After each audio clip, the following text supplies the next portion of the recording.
નમસ્કાર મિત્રો, આપણે જે લાસ્ટ લેક્ચર્સમાં થિયરી ભણેલી છે એ થિયરી આધારિત દાખલા ગણશું અને ત્યારબાદ આપણે આ ચેપ્ટરની નવી થિયરીઓ ભણશું. તો સ્ટાર્ટ કરીએ આજે. ચલો, ક્વેશ્ચન તમારી સ્ક્રીનની સામે છે અને ક્વેશ્ચન બધા એવા છે કે જે તમે જાતે પણ ગણતરી કરી શકશો જો તમે લાસ્ટ થિયરી વ્યવસ્થિત ભણ્યા છે તો. બરાબર, સમજો. ચલો, આ ત્રિજ્યાના ઘન નળાકાર તાર આઈ પ્રવાહ ધરાવે છે તો તારની અક્ષથી r/2 અંતરે અને સપાટીથી 2r અંતરે મળતા બીનો ગુણોત્તર શોધો. શું કહે છે? માનો એક તાર છે, આપણો તાર લઈ લઈએ આપણે ફટાફટ. તો ક્વેશ્ચન એમ કહે છે કે ઘન નળાકાર, ટૂંકમાં મટીરિયલ બધું અહીંયા હશે, આમાંથી આઈ કરંટ ફ્લો થાય છે તો તારની અક્ષથી r/2 અંતર, માનો કે આ તારની એક્સિસ છે અહીંયા, બરાબર છે, તો અહીંથી r/2 અંતર, અહીં અંતર હશે r/2, બરાબર છે. તો ટૂંકમાં મને પહેલાં સ્મોલ આર કેટલું આપ્યું છે? r/2 આપ્યું છે. તો આ બિંદુ જે થશે, દેખીતી વાત છે, આકૃતિ દોરો કે ન દોરો કંઈ ફરક પડે નહીં. તો તારની અક્ષથી r/2 અંતર મતલબ કે તારની અંદરના ભાગનું બિંદુ છે. અને તાર જ્યારે ઘન નળાકાર છે, સૂત્ર શું આવશે તમને યાદ હોવું જોઈએ. સપોઝ આને b1 કીધું તો b1 બરાબર શું આવશે? તો સૂત્ર તમે યાદ રાખ્યું તો આ પ્રમાણે μ0I છેદમાં 2πr ઇન્ટુ શું કરવાનું? સ્મોલ આર વડે ગુણો, કેપિટલ વડે ભાંગો. હવે તમારામાં એક કામ કરવાનું છે, આ આર છે ને એટલું મૂકી દેવાનું છે એટલે તમને શું મળી જશે? b1 મળી જશે. બીજું કાંઈ દાખલામાં છે નહીં, કંઈક આન્સર આવશે અહીંયા. બરાબર, હું આજે જે દાખલા ગણાવીશ એમાં તમને મોસ્ટલી હિન્ટ જ આપવાનું છું, કારણ કે દાખલા મેં તમને પહેલાં કીધું હતું કે આવા ગણાવીશ નહીં, છતાં પણ મને થયું ચલો ભાઈ ગણાવી નાખીએ, પણ તમને જાતે ગણવા પડશે તમારે. આગળ વધીએ. તો એક આ મને મળી ગયા સૂત્ર, ટૂંકમાં આમાં કંઈ છે નહીં ભાઈ, સૂત્ર યાદ હશે તો તમે કિંમત મૂકી શકશો, કિંમત મૂકશો તો આન્સર આવશે. તો આપણે શોધવાનું છે ગુણોત્તર. તો સપોઝ પહેલાં જે મળે ને b1 કહી દીધું છે, અને બીજું કયું બિંદુ કીધું છે? સપાટીથી 2r અંતર. સપાટીથી 2r અંતર ક્યાં થાય વિચારો, કે માનો કે આ તાર હોય આ પ્રમાણે, તો એની સપાટી છે, અહીંથી 2r અંતર, તો અહીંથી અંદર 2r આપ્યો, એ ભૂલ પડે એવું છે, બરાબર છે. અંતર આપવાનું નથી હંમેશા અક્ષથી, તો આ અક્ષથી અંતર કેટલું હશે? 3r. કેટલું હશે અંતર? 3r. તો બીજો કેસમાં r લેશું 3r. તો બિંદુ ક્યાં છે? તારના બહારના ભાગમાં છે. સૂત્ર શું હશે? b2 બરાબર μ0I અપોન 2πr. તો r કેટલા મૂકવાનું છે તમારે? જસ્ટ કરીને 3r મૂકવાના છે. તો જો તમને સ્મોલ આર દેખાય છે ત્યાં તમારે મૂકવાનું છે 3r, તો તમને b2 મળી જશે. b2 જે સમથિંગ મળે, કંઈક જે પણ મળે, બરાબર છે. પછી શું કરવાનું છે?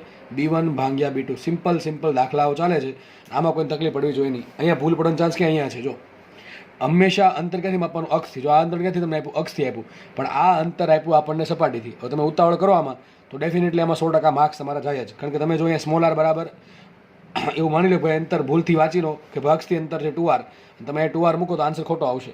એટલે ખાસ કહું છું, દાખલા ભલે ઇઝી છે પણ એમાં વાંચવાની પૂરેપૂરી રકમ વાંચવામાં પૂરેપૂરો સમય આપવાનો, રકમ સમજવામાં પૂરેપૂરો સમય આપવાનો. આ પછી જ્યારે દાખલો ગણતા હો ત્યારે સાચી રીતે ગણવાનું ફન ઉતાવળ હતી, બરાબર છે. આ વસ્તુ મગજમાં રાખજો હંમેશા. તો જસ્ટ આ દાખલા તમારે કિંમત મૂકવાની છે. સૂત્ર આવડે તો દાખલો આવડે, 100 વાતની એક વાત, બરાબર. ઓકે, ચલો નેક્સ્ટ દાખલો જોઈએ. શું કહે છે જુઓ, આમાં પણ બધામાં હિન્ટ જ આપીશું. ઓકે, આવું કહે છે કે આ ત્રિજ્યાના ઘન નળાકાર પ્રવાહધારિત તારની અક્ષથી 2r અંતર, જો ક્યાંથી અંતર આપ્યું? અહીંયા જો બેમાં ફરક છે, અહીંયા તમને અંતર આપ્યું સપાટીથી, અહીંયા અંતર આપ્યું અક્ષથી 2r અંતરે b કેટલું આપ્યું? 5 માઇક્રોટેસ્લા. ચલો, ઘન નળાકાર તાર સૂત્ર શું છે? b બરાબર μ0I છેદમાં 2π સ્મોલ r. b કેટલા આપ્યા મને? 5 માઇક્રોટેસ્લા. ચલો મૂકી દઈએ 5 માઇક્રોટેસ્લા. તો ટેસ્લા નાખો તો ચાલશે. 5 માઇક્રો બરાબર શું આવશે? μ0 રાખો એમને, i રાખો એમને, 2π રાખો એમને, અને r કેટલા આપ્યા? 2r. કેટલા આપ્યા? 2r આપ્યા છે. તો એ શું મૂકશો? 2 ઇન્ટુ r. તો મને મળ્યું શું? મને કંઈક આવું મળ્યું. માટે 5 માઇક્રો ટેસ્લા બરાબર શું મળ્યું? μ0I છેદમાં 4πr. આને આપી દો સમીકરણ નંબર 1, બરાબર છે. આગળ વાંચો તો ક્વેશ્ચન શું છે? તો તારની અક્ષથી r/6 અંતરે b કેટલું હશે? તમને એમ કહે છે કે ઘન નળાકાર પ્રવાહધારી તાર છે, એની અક્ષથી 2r અંતરે b 5 ટેસ્લા હોય, 5 માઇક્રો ટેસ્લા, તો અક્ષથી r/6 અંતરે b કેટલું હશે? તો જસ્ટ ખાલી સૂત્ર મૂકવાની, સૂત્રમાં કિંમત મૂકવાની છે. તો પહેલાં આપણે આ બિંદુ ક્યાં છે? અંદર કે બહાર? તો સીધી વાત છે, અક્ષથી 2r એટલે બિંદુ થાય બહારનું બિંદુ, તો બહારના બિંદુ માટે સૂત્ર આવશે આ. ચલો થઈ ગયું. હવે શું કરવાનું છે? તારની અક્ષથી r/6 અંતરે, તો બિંદુ ક્યાં થશે? દેખીતી વાત છે, ક્યાં બિંદુ થશે? અંદરના ભાગમાં. અંદરના ભાગમાં સૂત્ર શું છે? ધારો કે નામ આપી દો, b' આપી દો, b આપી દો, b1 આપી દો, જે પણ તમને સારું લાગે આપી દો. તો ધારો કે નામ આપણે b' આપીએ. સૂત્ર શું આવશે? μ0I છેદમાં 2πr into r upon r. અહીં તમારે r શું મૂકવાનું છે? અહીંયા મૂકી દેવાનું છે r બરાબર r/6. તો અહીં આવશે માટે b' is equal two μ0I upon 2πr into r બરાબર મૂકશું આપણે r અપોન 6 ભાગ્યા r, બરાબર કે નહીં? તો તમારું પદ આવી જશે. માટે b' બરાબર μ0I અપોન આ 6 દુ 12 થઈ જશે, તો μ0I અપોન 12r, બરાબર ને? 12r થશે ને? μ0I upon 12r into pi. Okay, આવું થશે. μ0r r ઉડી ગયા ઇન્ટુ 6 દુ 12, 12πr. વિચારો, μ0I ને છે તો 4πr હોય એને લખાય 5 માઇક્રો, તો μ0r μ0i છેદમાં 12r પાઈ શું લખાય? તો તમને ખબર ન પડે આમ લખી દેવાની. μ0 બરાબર b ડેશ બરાબર μ0i અપોન 4πr ભાગ્યા 3. તો આના બરાબર શું લખાય? 5 માઇક્રો. તો શું આન્સર આવશે? 5/3 માઇક્રો ટેસ્લા. શું આન્સર આવશે? 5/3 માઇક્રો ટેસ્લા. અને એમ સમજ ન પડે તમે શું કરવાનું? b ડેશ ભાગ્યા b કરી દેવાનું. શું કરી દેવાનું? b ડેશ ભાગ્યા કરી દેવાનું. તો પણ તમારો આન્સર આવી જશે. બરાબર. તો દાખલા સિમ્પલ છે, સૂત્ર આવડે, દાખલા આવડશે, સીધી વાત છે. બરાબર. આગળ વધીએ આપણે. નેક્સ્ટ દાખલો ગણીએ આપણે. શું કહે છે રકમ જો? પોલા નળાકારની પ્રવાહધારિત પ્રવાહધારિત તારની અંદરની અને બહારની ત્રિજ્યા અનુક્રમે r અને 2r છે. એક પોલો નળાકાર ધરાવતો તાર છે, પ્રવાહધારિત તાર, એની અંદરની ત્રિજ્યા r છે, બહારની ત્રિજ્યા 2r છે. તો ક્વેશ્ચન છે અક્ષથી 3r/2 અંતરે મળતા b1 અને અક્ષથી 4r અંતરે મળતા b2 નો ગુણોત્તર શોધવાનો. શું કહે છે? આપણે ડાયાગ્રામ દોરીએ. એક તાર દોરી દઈએ આપણે, સિમ્પલ સમજો. માનો કે ગોળાકાર તાર છે, એકદમ સંપૂર્ણ ગોળાકાર. આ ત્રિજ્યા આપી તમને કેટલી આપી? આ ત્રિજ્યા આપી છે, r આપી છે, અને આ ત્રિજ્યા આપી તમને 2r. જો સમજો ખાલી કેટલી ત્રિજ્યા આપી? 2r આપી છે. તો પહેલો પોઈન્ટ ક્યાં છે વિચારો? પહેલો પોઈન્ટ ક્યાં છે? અક્ષથી 3r/2 અંતર. તો તમને સમજ ન પડે તો 3r/2 શું કહેવાય? 1.5r કે શું કહેવાય? 1.5r. તો અહીંયા ત્રિજ્યા r છે, અહીંયા ત્રિજ્યા 2r, તો 1.5r કંઈક વચ્ચે આવતું હશે, બરાબર કે નહીં? અહીંયા ત્રિજ્યા 1r છે અથવા r છે, અહીંયા ત્રિજ્યા 2r છે, તો 1.5r કે આ બેની વચ્ચે. તો મારે આ પોઈન્ટ પાસે, આ જે પોઈન્ટ છે, મને આ પોઈન્ટ અહીંયા નહીં લે, આ પોઈન્ટ છે, ત્યાં મારે શું શોધવાનું છે? બી શોધવાનું છે. તો પોઈન્ટ ક્યાં થાય? દ્રવ્યના અંદરના ભાગમાં. ક્યાં થાય? દ્રવ્યના અંદરના ભાગમાં. હવે તમને દ્રવ્યના અંદરના ભાગમાં બી કેટલું હોય એનું સૂત્ર આવડવું ફરજિયાત છે, તો દાખલો ગણી શકો. સૂત્ર કાંઈ આવું ભણાવ્યું હતું, બી બરાબર μ0i/2πr સ્મોલ r કૌંસમાં r² - r1² છેદમાં r2² - r1². આવું ભણાવેલું છે, બધાને યાદ હશે. બરાબર. હવે આપણને બી ની જગ્યાએ શું કીધું? b1 કીધું છે, તો મૂકી દઈએ b1. અને મને શું કીધા? r બરાબર કીધા છે 3/2r. કેટલા કીધા? 3r/2. બરાબર, 3r/2. તો મૂકીએ કિંમત અહીંયા μ0i/2π × r. શું મૂકીશું? 3r/2. અહીંયા મૂકીએ કિંમત. તો r શું મૂકીશું? 3r/2 નો શું થાય? 9r²/4 માઇનસ r1 શું છે મારા કેસમાં? r1 છે મારા કેસમાં r, અને r2 છે 2r. જ્યાં r1 છે અંદરની ત્રિજ્યા અને r2 છે બહારની ત્રિજ્યા. બરાબર કે આટલી તમને ખબર હોવી જોઈશે. બરાબર. તો મૂકો ચલો. r1² શું આવશે? r² જ આવશે. અહીંયા આવશે r² ને છેદમાં શું આવશે? અહીંયા છેદમાં શું આવશે વિચારો? r2². r2 શું છે? 2r. એનો સ્ક્વેર થશે 4r². અહીંયા મૂકો 4r² માઇનસ r1² આવશે r². બાકીની ગણતરી જાતે કરવી. તમને આટલું તો આવડતું હશે b1 બરાબર શું આવે. અહીંયા લસા લઈને કરી દેવાનો વહીવટ. અહીંયા પણ અહીં જો કે ડાયરેક્ટ ઉડી જશે. અહીંયા 3r² આવશે, લસા લેવા પડશે, તો 5r²/4 આવશે ભાગ્યા 3 ને અહીંયા જે છે ઉડાડી દેવાના. તમારો આન્સર કંઈક મળશે તમને. અને બીજું શું ક્વેશ્ચન છે? અને અક્ષથી 4r અંતરે જે ચુંબકીય ક્ષેત્ર મળે એને લોકો નામ આપ્યું b2. 4r અંતર ક્યાં હોય? કંઈક હશે નહીં? તો અહીંયા કંઈક 4r અંતર મળે તમને. તો આ પોઈન્ટ મળે, પણ અંતર ક્યાંથી આપ્યું? અક્ષથી જ આપ્યું છે. તો બીજા કેસમાં r થશે મારું 4r. બરાબર છે, સીધી વાત છે. પોઈન્ટ ક્યાં છે? અક્ષથી તારથી બહારનો પોઈન્ટ છે, ત્યાં શું મળશે? આપણે b2 મળે. શું મળશે? b2 મળે. સૂત્ર શું? બહારના ભાગમાં b બરાબર μ0i = 2πr. μ0i/2πr. તો મૂકીએ માટે એને નામ આપ્યું છે b2, તો b2 બરાબર મૂકીએ μ0i/2π into we will have the value of r is equal to 4r. શું આવશે અહીંયા? μ0r/8πr. આ થઈ ગયું તમારું b2. આને આપો ઇક્વેશન, સમીકરણ નંબર 2, આને આપો સમીકરણ નંબર 1. અને તમે માંગો છો b1 ભાગ્યા b2 આરામથી મળશે. આરામથી તમને કંઈક આંકડો મળશે. બરાબર. અહીંયા જે આવે એ તમે લખી નાખજો વ્યવસ્થિત રીતે. ઓકે. તો આ પ્રમાણે દાખલા જો તમને સૂત્ર આવડશે તો જ દાખલા આવડશે. બરાબર, સીધી વાત છે. સૂત્ર આવડે તો જ દાખલા આવડે. સૂત્રમાં જરા આપણે ભૂલ કરી તો દાખલો ખોટો. ઓકે, આગળ વધીએ આપણે. નેક્સ્ટ ક્વેશ્ચન સોલ્વ કરીએ આપણે. 80 સેન્ટીમીટર લંબાઈના સોલેનોઇડમાં 400 આંટાવાળા 5 સ્તર છે. શું તમને કહે છે? દોરતા જઈએ આપણે. એક સોલેનોઇડ છે આ પ્રમાણે, જો સમજવા માટે લઈ લીધી. એની લંબાઈ આપી આપણને 80 સેન્ટીમીટર. આગળ શું કહે છે? તેમાં 400 આંટાવાળા 5 સ્તર છે. હવે મતલબ શું થાય આનો? કે 400 આંટાનું એક સ્તર, પછી બીજું સ્તર, ત્રીજું સ્તર, ચોથું સ્તર, પાંચમું સ્તર. આ પ્રમાણે 5 સ્તર છે, 5 લેયર છે 400 આંટાના. બરાબર. તો અહીંયા માનો કે સમજી લો પહેલું લેયર છે 400 આંટાનું, પછી બીજું લેયર, ત્રીજું લેયર, ચોથું લેયર, પાંચમું લેયર. આ પ્રમાણે છે. તો વિચારો ને કુલ આંટા કેટલા હશે? એ ભલે લેયર આપ્યા, આપણે આંટા કરવાનું કામ છે. કુલ આંટા કેટલા? વિચારો એક લેયરમાં કેટલા આંટા છે? 400 આંટા છે. હવે એવા 5 લેયર છે, તો 400 × 5 2000 આંટા. સિમ્પલ વસ્તુ છે. કેટલા આંટા થાય? 2000 આટા થાય. સમજ પડે કે આપણે ફરીથી કહી દઉં, 400 આટાવાળા 5 સ્તર, મતલબ એમ થયો કે એક સ્તરમાં 400 આટા છે, તો 5 સ્તરમાં કેટલા આટા હોય? 400 ગુણ્યા 5 કેટલા હશે?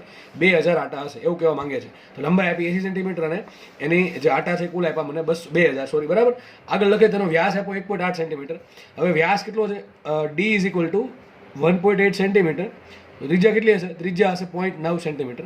આનું કંઈ કામ છે નહીં, તમે આ કમ્પેર કરો, વિચારી શકો. વિચારો, ત્રિજ્યા આટલી છે, એની સામે લંબાઈ આટલી છે, તો દેખીતી વાત છે 0.9 કરતાં 80 ઘણા મોટા કહેવાય. તો અહીંયા લખાય છે L is very greater than R, એટલે આપણે માનશું આ સોલેનોઇડને કેવો? અનંત લંબાઈનો. કેવો માનશું આપણે?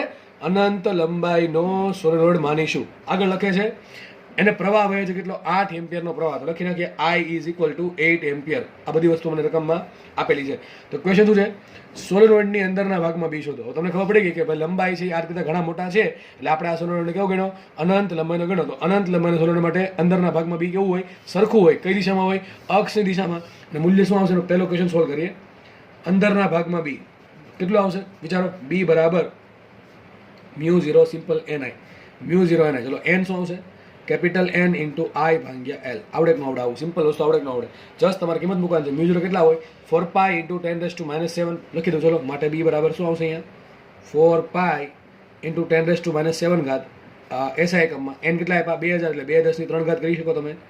પ્રવાહ કેટલો આપ્યો? પ્રવાહ આપ્યો છે 8 એમ્પિયર, તો ઇન્ટુ 8 ના છેદમાં શું આવશે? 80 સેન્ટીમીટર. મીટરમાં ફેરવા માટે શું કરવું પડે? 80 ભાગ્યા 100. 100 ક્યાં ગયા? ઉપર, 10 ની 2 ઘાત. બરાબર છે.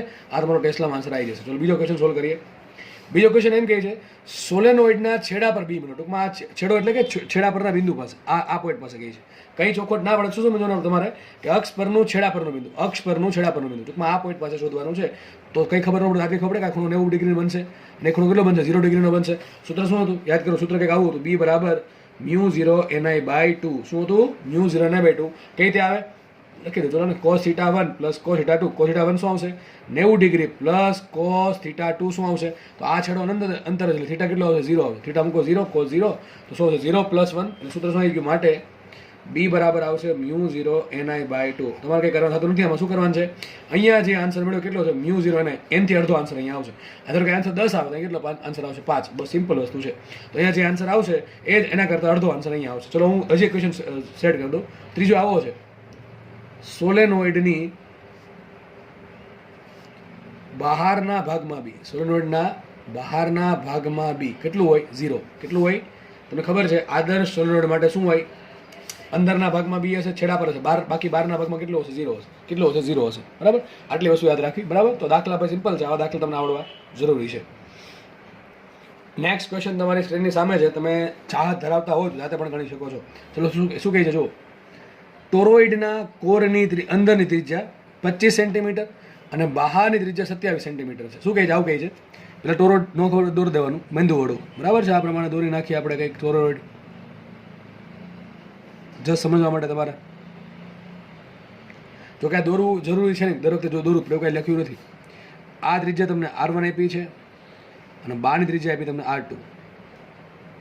બરાબર. આવું માની લઈએ કે આ સેન્ટર છે. તો તમને R1 શું આપ્યા? અંદરની ત્રિજ્યા કેટલી આપી? R1 આપી છે 25 સેન્ટીમીટર અને બહારની ત્રિજ્યા આપી 27 સેન્ટીમીટર. R1 આપ્યા 25 સેન્ટીમીટર, R2 આપણને બહારની ત્રિજ્યા આપી છે 27 સેન્ટીમીટર. તો વિચારો ટોરોઇડની અક્ષ ક્યાં હોય? ટોરોઇડની અક્ષ યાદ હોય તો વચ્ચે હતી. ક્યાં હતી ટોરોઇડની અક્ષ? વચ્ચે હતી. ટોરોઇડની અક્ષ શું હતી? વચ્ચે હતી. તો વિચારો વચ્ચે કેટલી હશે ત્રિજ્યા? સિમ્પલ વાત છે. આ ત્રિજ્યા R1 છે, આ ત્રિજ્યા R2 છે. એની વચ્ચે કઈ ત્રિજ્યા હોય? વિચારો સાથે. 26 સેન્ટીમીટર. કઈ હોય? 26. તો લખી નાખું છું અહીંયા R બરાબર. લખી શું થાય? R average. તમારે શું લેવાનું? જ્યારે પણ તમને માનો કે તમે કહી દીધું સીધું કે ટોરોઇડની ત્રિજ્યા આટલી છે, અંદરની બહારની ચોખવટ પાડી છે નહીં, તો શું લઈ લેવાનું આપણે? જે ત્રિજ્યા આપી છે આપણે લઈ લઈશું આ. તમને યાદ હોય તો સૂત્રમાં શું ભણાવ્યું? ટોરોઇડના કેસમાં સૂત્ર શું આવે બીનું? બી બરાબર આવે μ0 ઇન્ટુ ni. તમને યાદ રાખવા માટે શું કીધું હતું? બી બરાબર શું છે? μ0 કેપિટલ ni/L. બરાબર છે. L શું લેવાનું તમારે? 2πr. શું લેવાનું? μ0 ni/2πr. આવું તમને શીખવેલું છે. અહીંયા મેં તમને કીધું હતું આ જે R આવે શું છે? ટોરોઇડની અક્ષની ત્રિજ્યા. શું છે? ટોરોઇડની અક્ષની ત્રિજ્યા. હવે અક્ષ ક્યાં હોય? તો ભાઈ અંદરની ત્રિજ્યાથી મોટું અને બહારની ત્રિજ્યાથી નાનું. તો કેટલું હોય? બેનો સરવાળો શું કરવાનું તમારે? R1 પ્લસ R2 ભાગ્યા 2. શું કરવાનું? ટૂંકમાં બેની એવરેજ લેવાની. ટૂંકમાં અંદરની ત્રિજ્યા અને બહારની ત્રિજ્યા આપી છે એની તમારે એવરેજ મૂકવાનું. શું એવરેજ આવશે? દેખીતી વાત છે 25 + 27 ભાગ્યા 2 શું આવશે? 26 સેન્ટીમીટર. એ દેખીતી વાત છે. શું આવશે? 26 સેન્ટીમીટર. તમને મને મળી ગયું R. ઓકે. ચલો શું મૂકવાનું છે? કિંમત મૂકીએ આપણે. આગળ લખે છે તેના પર કુલ 3500 આંટા છે અને 11 એમ્પિયરનો કરંટ ફ્લો થાય છે. લખી દઉં અહીંયા એન કેટલા આપણને આપ્યા છે, એન આપ્યા 3500, ઓકે 3500 આંટા.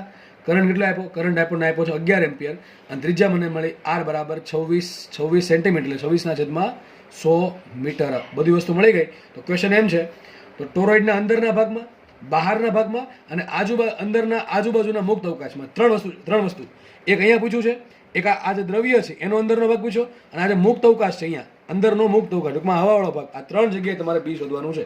સીધી વાત છે. અહીંયા બી કેટલો આવશે, 0 આવશે. અહીંયા જે હવા છે ત્યાં પણ કેટલો આવશે, 0 આવશે. વધુ કાંઈ ખાલી દ્રવ્યના ભાગમાં કેટલો આવે, બી બરાબર આટલો આવે. તો કંઈ નવીન વસ્તુ છે નહીં. મૂકો કિંમત માટે અંદરના ભાગમાં બી કેટલો આવશે, અંદરના એટલે કયા અંદરના, દ્રવ્યના અંદરના ભાગમાં બી કેટલો આવશે, અંદરના ભાગમાં બી. ચલો કેટલું મળશે, સૂત્ર મૂકો, બી બરાબર મૂક્યા કિંમત આમાં μ0 રાખો શું આવે 4π 10⁻⁷ ઇન્ટુ એન કેટલા આવશે 3500 ઇન્ટુ કરંટ કરો 11 છેદમાં 2 રાખો એમને, આ પાય રાખો એમને અને છેદમાં શું આવશે આર બરાબર 26/100 જશે ઉપર અને 10⁵. આ તમને આન્સર મળ્યો ટેસ્લામાં. આટલું બી ક્યાં હશે, અંદરના ભાગમાં. અંદર એટલે કયું, આ ભાગમાં. આ જે દ્રવ્ય છે એ દ્રવ્યવાળા ભાગમાં હશે, બરાબર છે. અને કઈ દિશામાં હશે તો એક્સિસની દિશામાં. એક્સિસ જે છે ગોળાકાર એક્સિસ એને સ્પર્શક બને એ પ્રમાણે બી હશે. ચલો બીજો ક્વેશ્ચન સોલ્વ કરીએ. બહારના ભાગમાં બી કેટલો આવશે, બહારના ભાગમાં બી આવશે 0. આ ભાગની વાત છે, આ ભાગની વાત છે. કેટલું બી આવશે, 0 આવશે. અને અંદરનો મુક્ત અવકાશવાળો ભાગ ટૂંકમાં કયો ભાગ, આ ભાગની વાત કરે. અંદરનો હવાવાળો ભાગ તો લખું છું અંદરના મુક્ત અવકાશવાળા ભાગ માટે, મુક્ત અવકાશ વાળા ભાગ માટે બી કેટલો આવશે, 0. કેટલો આવશે, 0 આવશે. બરાબર, યાદ રહેશે કે નહીં યાદ રહે, અંદરના ભાગમાં 0. ટૂંકમાં યાદ રાખવાનું. ટોરોઇડના કેસમાં બી ક્યાં મળે તો જે દ્રવ્ય છે એમાં મળશે. કઈ દિશામાં મળે તો જે વર્તુળાકાર એક્સિસ છે એ દિશામાં મળે. અને ખાસ યાદ રાખજો આર શું લેવાનું છે, તમારે જે એક્સિસ છે એની ત્રિજ્યા લેવાની છે. તમે જ્યારે અંદરની ત્રિજ્યા આપે અને જ્યારે બહારની ત્રિજ્યા આપે તો શું કરવાનું, અંદરની ત્રિજ્યા પ્લસ બહારની ત્રિજ્યા બેની શું લેવાની, એવરેજ લેવાની છે. એવરેજ ત્રિજ્યા મળે એ તમારા સૂત્રમાં કિંમત મૂકવાની છે. બરાબર, અહીં આર શું છે 26 સેન્ટીમીટર આવશે. 25 સેન્ટીમીટર નહીં આવે અને 27 પણ નહીં આવે. બરાબર, તો દાખલો બહુ ઇઝી છે. આઈ થિંક બધાને બધું આવડતું જશે આમાં, કંઈ નવીન તો છે નહીં. ચલો નેક્સ્ટ ક્વેશ્ચન તમારી સ્ક્રીનની સામે છે પણ તમને દેખાતું છે, લખ્યું છે હોમવર્ક. બરાબર, દાખલો આવો ગણાવ્યો છે અને તમારે આ દાખલો હોમવર્કમાં ગણવાનો છે. આમાં હરક પુદડા થઈ ટૂંકમાં HP થઈને સીધા 0 મૂકી દેતા નહીં. કારણ કે ઘણા એવું વિચારે બંધ ગાળો છે, બેટરી જોડી છે એટલે વચ્ચેના ભાગમાં બી 0 હશે. તમને કોન્સેપ્ટ યાદ હોય તો આવું મેં ભણાવ્યું હતું. પણ મેં એક વસ્તુ કીધી હતી, યાદ રાખો કઈ વસ્તુ, કે બંને કેસમાં વાયર સરખા હોવા જોઈએ. એટલે કે ટૂંકમાં બે કેસમાં રો સરખું હોવું જોઈએ અને આડછેદનો એરિયા સરખો હોવો. ચલો અહીંયા આડછેદના એરિયાની કોઈ વાત કરી નથી, પણ એવું લખ્યું છે કે રો 1 બરાબર 3 રો છે અને રો 2 બરાબર 9 રો છે. ટૂંકમાં ઉપરના વાયર અને નીચેના વાયર એ પ્રમાણે સેટ કરેલો છે કે જેના કારણે ઉપરના ભાગમાં જે અવરોધકતા છે કેટલી છે 3 રો છે અને નીચેના ભાગમાં જે અવરોધકતા છે કેટલી છે 9 રો છે. તો દાખલો તમારે ગણવાનો છે. વિચારો આ બેટરી જોડી છે તો દાખલો ગણશો કઈ રીતે, તો કઈ નથી કરવાનું. ઉપરના ભાગમાં તો કરંટ ગયો I1, કેટલો કરંટ ગયો I1 અને નીચેના ભાગમાં કરંટ ગયો I2. આટલું આવડે કે ન આવડે, I1 કરંટ I2 કરંટ. ચલો ઉપરની રિંગ નીચે ચલો ઉપરના ભાગમાં કરંટ રહેશે આ પ્રમાણે, બરાબર છે. તો ચલો કઈ રીતે રહેશે, કરંટ આ પ્રમાણે આગળ ફેરો ક્યાં અંદર રહેશે તો બી આવશે ક્યાં અંદર, તો B1 ક્યાં આવશે અંદર. તો અંદર લખી નાખું કેટલું સૂત્ર આવશે, તો તમને રિંગના કારણ સૂત્ર શું હતું, μ0ni/r. શું હતું, μ0ni/r. તો 1 માં જે સર 2 આવે ને 2 મૂકી દઉં. ચલો બરાબર, તો ઉપરની રિંગ છે એના કારણે કેટલો આવશે μ0ni/2r. એ પ્રમાણે નીચેની રિંગ છે એના કારણે કેટલો આવશે. હું તમને આ દાખલામાં હિન્ટ આપું છું, દાખલો ગણાવીશ નહીં આખો, બરાબર છે. વિચારો આમ જાય છે કરંટ ક્યાં જાય છે સમઘડી વિષમઘડીમાં, સોરી. તો અંગૂઠો બહાર આવશે તો ક્યાં આવશે દિશાની બહાર આવશે એટલે બી મળશે ક્યાં, બહાર મળશે. તો આવશે μ0ni/2r. ચલો સૂત્ર પણ આમાં આ જ આવશે, પણ અહીંયા n1 અહીં શું એક્ઝેક્ટલી આવશે n1 I1, અહીં શું આવશે n2 I2. આપણા કેસમાં શું કરવાનું છે હવે, તો નેટ બી કેટલું હશે, બી બરાબર, તો તમે આને વધારે કર્યું અને ઓછું કર્યું, શું લખી નાખું સિમ્પલ, B1 - B2. આનો જે આન્સર આવશે ક્યાં આવશે, બહાર તરફ, અંદર તરફ ક્યાં આવશે, કારણ કે આપણે આને મોટું ગણ્યું અને નાનું ગણ્યું એટલા માટે. બની શકે કે B2 મોટું અને B1 નાનું હોય તો પ્રમાણે એ પ્રમાણે સેટ કરી દેવાનું. અત્યારે આપણે ખબર છે નહીં, ટૂંકમાં તમારે બી શોધવાનું છે. ટૂંકમાં આમાંથી આ બાદ કરો તો તમને શું મળે, બી મળે. ઓકે, ચલો સમજીએ આપણે. હવે n1 કેમ તમે શોધશો, આરામથી મળે. તમે ખૂણો આપ્યો કે ન આપ્યો, વિચારો તમે ખૂણો આપ્યો છો તો આખી રિંગ માટે ખૂણો કેટલો 360 ડિગ્રીનો હોય. તો ચાલો આ ખૂણો કેટલો થયો 120, આ ખૂણો કેટલો થયો 240 ડિગ્રીનો.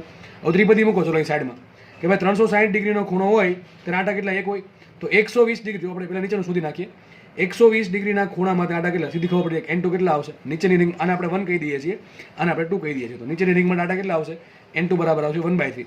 સીધી વાત છે n1 કેટલા આવશે 2/3 આવડે કે ન આવડે? સિમ્પલ આવું 360 ડિગ્રીના ખૂણે આટા 1 હોય તો 240 માટે કેટલા? શું આન્સર આવશે? n1 બરાબર આવશે 2/3. ચલો આપણે n1 મળી ગયા, n2 મળી ગયા. બાકી શું રહે? i1 ને i2. શું બાકી રહે? i1 ને i2. હવે i1 i2 કઈ રીતે મળશે? વિચારો, i1 i2 કઈ રીતે મળશે? હવે i1 i2 શોધવા માટે તમારે શું કોની જરૂર પડે? તમારે જરૂર પડે અવરોધની. કોની જરૂર પડે? અવરોધની. કોની જરૂર પડશે? અવરોધની. અવરોધ કઈ રીતે મળશે? સિમ્પલ વાત છે. તમને આવું શીખવાડ્યું હતું કે જે ભાગનો અવરોધ વધારે એ ભાગમાં કરંટ ઓછો જાય, સમાંતર છે એટલે. તો કરવાનું શું? વિચારો, આ ભાગ અને આ ભાગ શેમાં છે? આ ભાગ અને આ ભાગ શેમાં? સમાંતરમાં કે શ્રેણીમાં? સીધી વાત છે, સમાંતરમાં છે. તો અહીંયા કેટલું વોલ્ટેજ મળે? સમાંતરમાં કેટલું વોલ્ટેજ મળે? બેટરીના વોલ્ટેજ એટલું. તારે કેટલું વોલ્ટેજ મળશે? V. અને કેટલું મળશે? Voltage V. ચલો લખું છું સાઈડમાં. તો હવે તમે દાખલો ગમે રીતે ગણી શકો છો.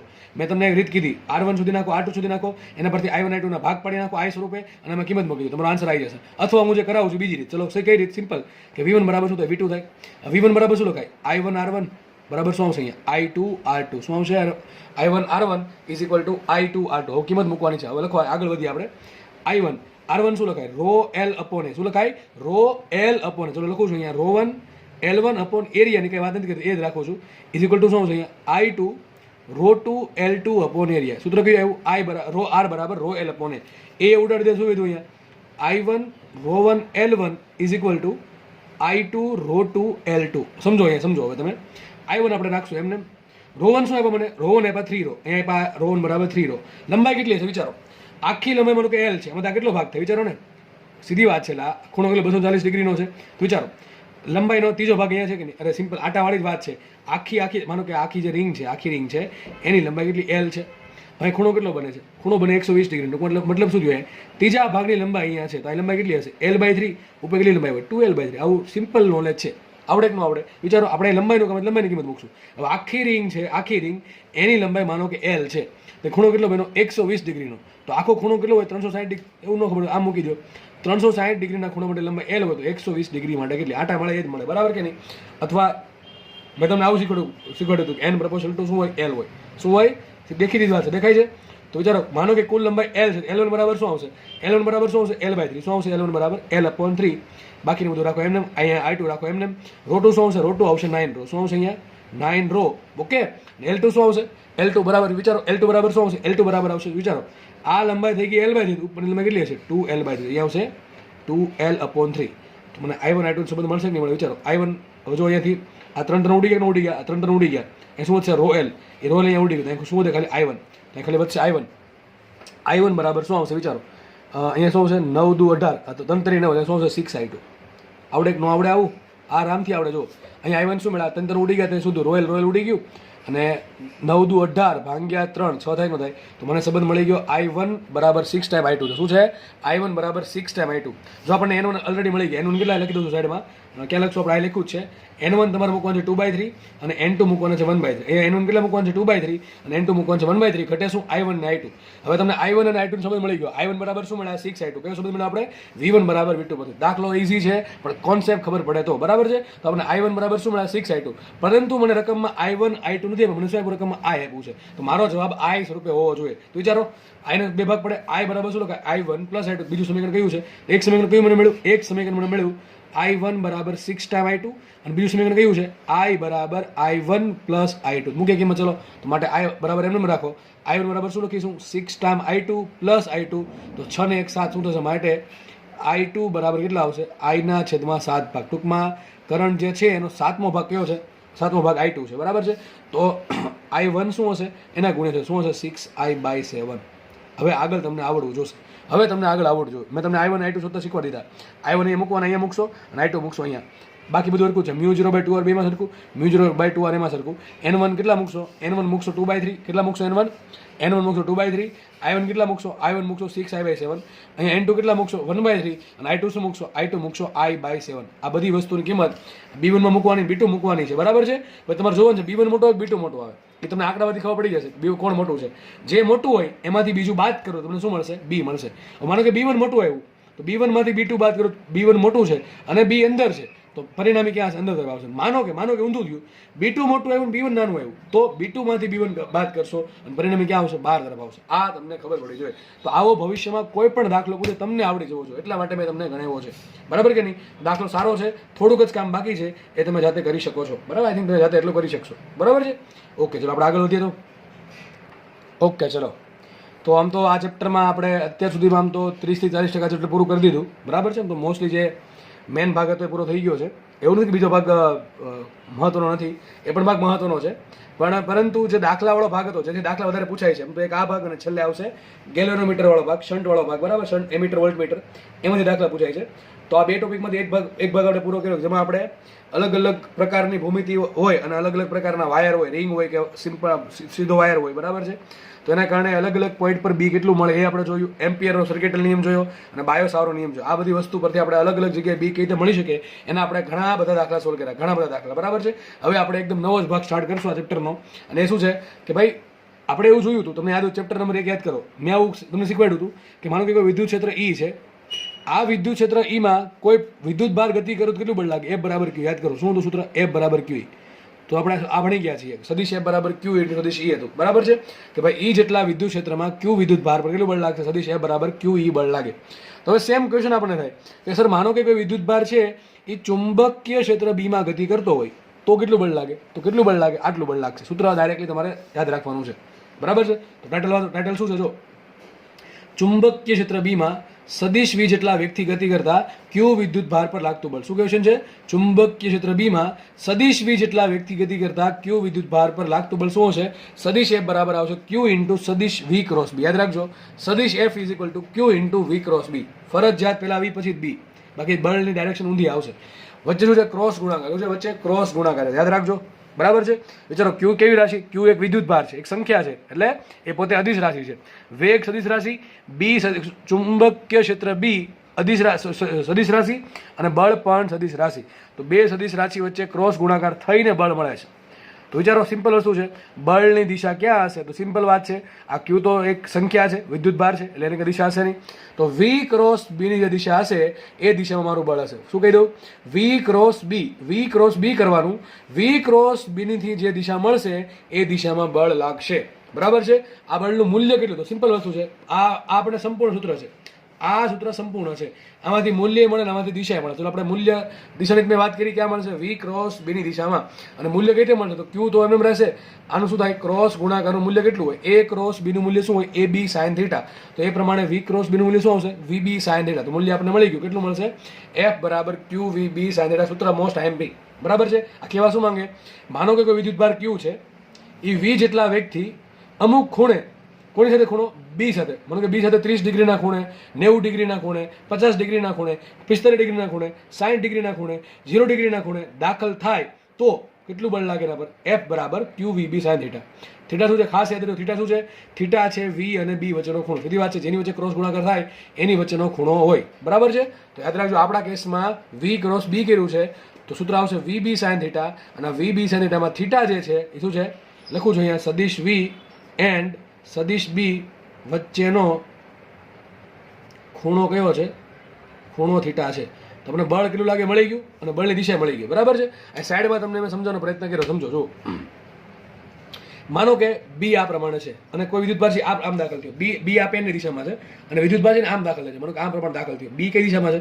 આ વિસ્તારમાં. માનો કે B અસંખ્ય રેખાઓ B ની આ પ્રમાણે આ અહીંથી આમ પસાર થાય છે અને કોઈ વિદ્યુત ભાર આ પ્રમાણે પસાર થાય છે. તો શું બન્યું? જો એક તો ઓલરેડી કોઈ વિસ્તારમાં શું હતું? ચુંબકીય ક્ષેત્ર B હતું અને એમાં એક વિદ્યુત ભાર. જો ખાસ યાદ રાખજો, આ થિયરી લાગુ કોને પડે? વિદ્યુત ભારી કણને. કોને લાગુ પડે? વિદ્યુત ભાર હશે તો જ આ થિયરી લાગુ પડશે. પહેલી વાત તો આ છે. હવે જેટલું બી ચાલશે આ લેક્ચરમાં અને નેક્સ્ટ લેક્ચરમાં, એ માત્ર ને માત્ર કોને લાગુ પડશે? વિદ્યુત ભારિત કણને. ટૂંકમાં ન્યુટ્રોન જેવા કણને લાગુ પડશે નહીં. કોને લાગુ પડે? ઇલેક્ટ્રોન છે, પ્રોટોન છે, આલ્ફા કણ છે, પછી હિલિયમ આયન છે, સોરી ટૂંકમાં જેટલા બી આયનો છે, ધન આયનો, ઋણ આયનો, એને લાગુ પડે. ટૂંકમાં 100 વાતની એક વાત, વિદ્યુત ભાર વિચારો ને, વિદ્યુત ભાર મૂકશો તો જ Q બરાબર કંઈક આવશે. વિદ્યુત ભાર દીધું શું મૂક્યું? Q બરાબર 0, A બરાબર 0, એટલે લખવાની જરૂર છે નહીં. તો આ થિયરી લાગુ કોને પડે? માત્ર ને માત્ર વિદ્યુત ભારિત કણને. કોઈ પણ હોવો જોઈએ, ધન વિદ્યુત ભારિત અથવા તો ઋણ વિદ્યુત ભારિત. હવે સમજો, માનો કે કોઈ ધન વિદ્યુત ભારિત છે. કેવો વિદ્યુત કણ છે? ધન વિદ્યુત ભારિત. સમજવા માટે લઉં છું, અથવા ઋણે હોઈ શકે, પણ માનો કે જસ્ટ તમને સમજવા માટે લઉં છું ધન વિદ્યુત ભારિત કણ. તો Q ધન લઈ લઉં તો F ક્યાં હશે? તો Q તો ધન થઈ ગયો. તો વધુ શું? V cross B. જે દિશામાં V ક્રોસ B મળે એ દિશામાં બળ મળે. V ક્રોસ B કઈ રીતે શોધવાનું? એક એક્ઝામ્પલથી સમજે. માનો કે B આમ છે, V આમ છે. તો પહેલા તમે યાદ કરો શું શીખવાડ્યું હતું? V cross B. A cross B કઈ શીખવાડ્યું હતું? પહેલા જે હોય એની તમારી બધી આંગળી પહેલા તરફ રાખવાની. બધી કઈ આંગળી ક્યાં રાખશું? V ની દિશામાં બધી જમણા હાથની બધી આંગળી રાખશું અને ફેરવવાનું શું? આ બધી આંગળીઓ છે ને B તરફ લઈ જવાની. B ક્યાં છે? નીચે ઉપર. નીચે લઈ જશો. ક્યાં? નીચે વાળો. તો અંગૂઠો ક્યાં જાય? અંદર જાય. તમને આ બધું શીખવાડેલ છે ચેપ્ટર ધોરણ 11માં. ક્યાં શીખવાડે છે? ધોરણ 11માં ચેપ્ટર 4 સદીશો વખતે આ બધું શીખવાડેલું છે. આ નવીન તો લાગતું હોવું જોઈએ નહીં અત્યારે. નવીન લાગતું હોય જો આખું 2 વર્ષ કંઈ કર્યું હોય નહીં તો બરાબર એ કન્ડિશન અપ્લાય. તો વી ક્રોસ બી કઈ રીતે મળશે આપણને? તો જમણા હાથની બધી આંગળી ક્યાં રાખો? કોઈ પણ એ ક્રોસ બી વી ક્રોસ બી કોઈ પણ શોધવું હોય તમે શું કરવાનું? જે પહેલા છે એની તરફ તમારી બધી જમણા હાથની આંગળી રાખી દેવાની. પછી લઈ જવાની ક્યાં? જે દિશામાં બી છે એ દિશામાં. બીજું સ્ટેપ કયું છે? બી ઉપર ઉપર લઈ જાવ, નીચે તો નીચે લઈ જવાનું. શું કરશું આપણે? વી આ પ્રમાણે છે, વાળશું આપણે આંગળી બી તરફ વાળશું તો અંગૂઠો ક્યાં જાય? અંગૂઠો જાય અંદર. તો એફ ક્યાં લાગશે? અંદર તરફ લાગે. માનો કે મતલબ આમ થયો, માનો કે વિચારો આમ છે ને આ દિશામાં શું છે? બીની લાઈનો છે અને કોઈ કણ આ પ્રમાણે આવે છે. કોઈ કણ મતલબ વિચારો ને આ પેન છે શું છે? બીની દિશા બતાવે અને કોઈ કણ આમ દાખલ થયો તેનો બળ ક્યાં લાગશે? અંદર લાગશે. બળ ક્યાં લાગે? અંદર લાગે. આપણે જોશું હમણાં એક કણ છે ને ફરવા લાગે. શું લાગે? ફરવા લાગશે. એ પછી જોશું આપણે કેમ ફરશે, કેટલી ત્રિજ્યાથી ફરશે, એ બધી આપણે ચર્ચા કરશું. પહેલા આપણે બળની દિશા શોધતા તમને આવડવું જોઈએ. તો વિચારો જો ક્યુ ધન હોય તો કેમ સર લખ્યું ક્યુ ધન? ભાઈ ક્યુની 2 પોસિબિલિટી છે, ધન ને ઋણ. વિચારો આ ક્યુ ક્યારે પિક્ચરમાં આવે ખબર છે? ધન હોય ને તો. બાકી જો વી ક્રોસ બિન દિશા ક્યાં આવી? વી ક્રોસ બિન દિશા આ કેસમાં આવશે કે અંદર તરફ આવશે. અને જો ક્યુ ધન હોય તો આની દિશા ક્યાં આવી? અંદર તરફ. આગળ ધન નિશાની છે એટલે વી ક્રોસ બીની જે દિશા છે એ જ દિશા થશે બળની. તો બળ ક્યાં આવશે? અંદર તરફ આવશે. પણ માનો કે આ જ કેસમાં કેસ આનો જ છે પણ વિદ્યુત ભાર ક્યુ કેવો પોતે છે? ઋણ છે. કેવો છે? ઋણ છે. તો વિચારો વી ક્રોસ બીની દિશા ક્યાં આવશે? અંદર તરફ આવશે. વી ક્રોસ બીની દિશા અંદર તરફ આવશે પણ આગળ ક્યુ છે કેવો છે? પોતે ઋણ. અને એમાં આગળ માઇનસ લાગશે તો અંદરની દિશા. ફરીથી કહી દઉં, થોડોક વિડીયો પોઝ થયો હતો એટલે. તો માનો કે વિદ્યુતભાર ક્યુ ઋણ છે તો થશે કેવું? આપણા કેસ આ જે કેસ છે એ કેસમાં વી આમ છે ને બી આમ છે. તો સીધી વાત છે વી ક્રોસ બી દિશા ક્યાં આવશે? અંદર આવશે. વી ક્રોસ બી દિશા ક્યાં આવશે? અંદર આવશે. હવે એ દિશા અંદર છે પણ આગળ વિદ્યુતભાર પોતે ક્યુ કેવો છે? ઋણ છે. એમાંથી ઋણ નિશાની જો આપણે અંદર આપશું તો આની દિશા ક્યાં છે? અંદર છે. આપણા કેસ મુજબ આની કેસ વી ક્રોસ બીની ડાયરેક્શન અંદર તરફ આવી અને આગળનું માઇનસ લાગશે તો માઇનસ ગુણ્યા અંદરની દિશા પર જશે 12. ક્યાં થઈ જશે? દિશા આવી જશે 12. બરાબર. દિશા ક્યાં આવશે? ડાયરેક્શન આવશે 12. તો મતલબ એમ થયો કે જો ક્યુ ધન હોય તો સિમ્પલ વાત છે, જો ક્યુ ધન હોય તો વી ક્રોસ બીની દિશા શું થશે? આપણી એફની દિશા થાય. અને જો ક્યુ ઋણ હોય તો વી ક્રોસ બીની દિશાથી વિરુદ્ધની દિશા આપણા બળ એફની દિશા થાય. પણ મોટા ભાગના કેસમાં વિદ્યુત ભાર તમને કઈ ચોખોટ ના પાડે કેવો લેવાનો? ધન લેવાનો. કેવો લેવાનો? ધન. જો કે તમને રકમમાં કહી જ દેશે ધન છે કે ઋણ છે. ધન હોય તો શું આવશે? વી ક્રોસ બીની જે ડાયરેક્શન છે એ જ મારી બળની દિશા થશે. અને જો વિદ્યુત ભાર ક્યુ ઋણ હોય તો વી ક્રોસ બીની દિશાની વિરુદ્ધ દિશા થશે મારા બળની દિશા. એમાં કંઈ ગોખવાનું થતું નથી. હવે આપણે અલગ અલગ કેસ ભણવાના છે. આપણે અલગ અલગ કેસ ભણવાના છે. એમાં પહેલો કેસ લઈ લે. ચલો પહેલો કેસ શું છે? માનો કે એવું બને કે જે દિશામાં વી છે એ બીને લંબ હોય. મતલબ આવું કંઈક કેસ લઈ લઈએ કે માનો કે બી આમ લઈ લો અને વી આમ લઈ લો. ચલો સમજવા માટે આવું લઈ લઈએ આપણે. મતલબ શું થયો? તો માનો કે પેન છે ને, પેન આ દિશામાં અસંખ્ય લાઈન છે. કોની? બીની. આ દિશામાં અસંખ્ય બીની લાઈન છે અને માનો કે એક કણ આમ પસાર થયો. આ પ્રમાણે એક કણ છે એ બીને લંબ રૂપે દાખલ થયો. બી તો આમ છે, આ પેન જે છે એ ડાયરેક્શનમાં બી છે અને કણ આ પ્રમાણે દાખલ થાય છે. શું કરવું પડે તમારે? વી ક્રોસ બી. વિચારો કેટલો ખૂણો બનશે? 2 વચ્ચે 90 ડિગ્રી. કેટલો ખૂણો બનશે? 90 ડિગ્રીનો. સૂત્ર શું હતો આપણો? સદિશ F is equal to q into v cross B. તો આપણે છૂટું પાડીએ આપણે મૂલ્ય શોધવા માટે. દિશા ક્યાં મળશે? દિશા ચલો શોધી નાખીએ તો ક્યાં આવશે? હવે વી ક્રોસ બી ની દિશા ક્યાં આવશે? અંદર તરફ. ક્યાં આવશે? વી ક્રોસ બી ની દિશા અંદર તરફ આવશે. તો વી ક્રોસ બી ની દિશા અંદર તરફ આવી. હવે ક્યુ પર ડિપેન્ડ કરે. જો ક્યુ ધન તો એફ ની દિશા ધન અંદર તરફ અને જો ક્યુ ઋણ તો એફ ની દિશા બહાર તરફ. માની લો ક્યુ ધન છે. કેવું છે? ક્યુ ધન છે તો દેખીતી વાત છે અત્યારે આપણા આ કેસમાં એફ ની દિશા ક્યાં આવશે? અંદર તરફ આવશે. ક્યાં આવશે? અંદર તરફ આવશે. બરાબર કે નહીં? અંદર તરફ દોરવી હોય તો સમજો, તમે સમજવા માટે આમ દોરી દઉં છું. 3D માં દોર્યું છું. આ 3D માં આ ક્યાં લાગે? અંદર લાગે છે. આંકડો કર્યો છે 90 ડિગ્રી. સમજ પડે કે ન પડે? આ આકૃતિ કઈ રીતે દોરી છે? આ તમારી એક્સ એક્સિસ, આ વાય એક્સિસ ને એફ ક્યાં જાય છે? અંદર જાય છે. એફ ક્યાં જાય છે? અંદર રહે છે. ખબર પડે કે ન પડે? ચલો તો આ પ્રમાણે એફ મળશે. એનું મૂલ્ય કેટલું છે? સૂત્ર શું છે? એફ બરાબર ક્યુ ઇન્ટુ વી ક્રોસ બી. મૂલ્ય શું આવશે? F is equal to q v B sine theta. Theta કેટલા મૂકશું? થીટા બરાબર મૂકશું 90 ડિગ્રી. થીટા શું છે? વી અને બી વચ્ચેનો ખૂણો કેટલો છે? થીટા બરાબર 90 ડિગ્રી. અને થીટા જો 90 ડિગ્રી મૂકે શું થશે? અહીં ક્યુ વી બી સાઇન 90 અને ક્યુ વી બી સાઇન 90 માં સાઇન 90 થશે 1. તો એફ બરાબર શું આવશે? ક્યુ વી બી. શું આવશે? એફ બરાબર ક્યુ બી. આમાં તમને બીજો કેસ ભણાવી દઉં. સમજો કે માનો કે જે દિશામાં બી છે એ જ દિશામાં સર વેગ હોય તો શું થાય? વિચારો જાતે. શું થાય? જે દિશામાં બી છે એ જ દિશામાં વેગ હોય તો એફ થશે 0. કારણ શું? સાઇન થીટામાં થીટા શું આવશે? 0 ડિગ્રી આવશે. સાઇન 0 થાય 0 તો કોઈ બળ લાગશે નહીં. યાદ રાખો, માનો કે પેન છે એ પેનની દિશામાં જ વિદ્યુતભાર દાખલ થયો. ટૂંકમાં જે પેન છે એ ટૂંકમાં માનો કે પેન છે ને એ તમારું બી છે. શું છે? સદિશ બી ની દિશા પેનની દિશામાં છે. હવે માનો કે વિદ્યુત ભાર છે એ જ દિશામાં અથવા એની વિરુદ્ધ દિશામાં દાખલ થાય આ પ્રમાણે, તો કોઈ પણ પ્રકારનું બળ અનુભવશે નહીં. તો બળ અનુભવવા માટે કન્ડિશન કઈ છે? વી અને બી વચ્ચે કંઈક ખૂણો હોવો જોઈએ. 0 ડિગ્રી અને 180 ડિગ્રી સિવાયનો કોઈ પણ ખૂણો હોવો જોશે. અને વધુ કેટલું બળ લાગે? QVB. કેટલું બળ લાગે? QVB. કયા ખૂણે લાગે? 90 ડિગ્રીના ખૂણે. તો મતલબ કે વિદ્યુત ભાર છે જ્યારે આ પ્રમાણે લંબ રૂપે દાખલ થાય, પેનની દિશા છે એ બીની દિશા છે, અને મારી જે આંગળી છે માનો કે સદિશ વી છે, તો સદિશ વી આ પ્રમાણે હોય તો બે વચ્ચે ખૂણો થશે 90 ડિગ્રી, અને એ કેસમાં બળ થાય મહત્તમ. તો યાદ રાખજો, બળ 0 ક્યારે થાય? જ્યારે એ વી અને બી સમાન લખીને તમે ચોપડા લખી નાખજો ખાસ વસ્તુ કરીને, કે જ્યારે બંને સમાંતર, કોણ સદિશ વી અને સદિશ વી અને સદિશ બી ટૂંકમાં બંને સમાંતર હોય અથવા બંને એક દિશામાં હોય, એ કેસમાં વિદ્યુત ભાર પર કોઈ બળ લાગશે નહીં. મહત્તમ બળ ક્યારે લાગે? કે જ્યારે એ વી અને બી એકબીજાને લંબ હોય અથવા બંને વચ્ચેનો ખૂણો કેટલો હોય? 90 ડિગ્રી હોય કે 270 ડિગ્રી હોય, તો આ કેસમાં તમારું બળ મહત્તમ હશે. કેટલું હશે મહત્તમ? QVB. બાકીના કેસમાં 0 થી મોટું અને QVB થી નાનું, એટલે એની બેની વચ્ચે હશે. ડાયરેક્શન કઈ રીતે શોધવાની? V ક્રોસ B ની પરથી શોધવાની, અને પછી આગળ Q ની નિશાની આપવાની. આ ભૂલવાનું નહીં, Q ની નિશાની આપવાનું ભૂલવાનું નહીં. તો આની તમને કેટલું બળ લાગે મહત્તમ મોસ્ટલી ખબર પડી ગઈ હશે, દિશા પણ ખબર પડી ગઈ છે અને મૂલ્ય પણ ખબર પડી ગઈ છે. હવે થોડુંક આપણે આગળ વધીએ. હવે સમજો, હવે એની જે થિયરી છે એ મોસ્ટ આઈએમપી થિયરી છે, મોસ્ટ આઈએમપી થિયરી છે. અહીંથી દાખલા પૂછવાનો ચાન્સ મેક્સિમમ ચાન્સ છે ભાઈ. ચલો પહેલો કેસ લઈ લઈએ. પહેલો કેસ આપણે હમણાં લીધો તો એ છે કયો? કે વિદ્યુત ભાર Q છે એ સદિશ V જેટલા વ્યક્તિ સદિશ B ને લંબ રૂપે પ્રવેશે છે. શું કહે છે? વિદ્યુત ભાર Q એ સદિશ V જેટલા વ્યક્તિ સદિશ B ને લંબ રૂપે પ્રવેશે. હવે આપણી સવલત માટે મેં શું કર્યું ખબર છે? મેં ધાર લીધું છે. માની લ્યો કે B ક્યાં છે? જો અહીં દોર્યું છે B, આ માનો કે આટલા વિસ્તારમાં B છે, આ ગોળાકાર વિસ્તાર છે ને એમાં B છે, અને B ક્યાં છે? દેખાય છે તમને? B ક્યાં છે? અંદર તરફ. ક્યાં છે? મેં એવું ધાર્યું છે કે B અંદર તરફ છે, બરાબર? ટૂંકમાં B અંદર જાય છે માની લ્યો. ઓકે, B ક્યાં જાય છે? અંદર જાય છે, એવું જસ્ટ માની લ્યો, બરાબર છે? તો વિચારો, અને પાછું કણ કેવો છે? જે કણનો જે વેગ છે કેવો છે? B ને લંબ રૂપે.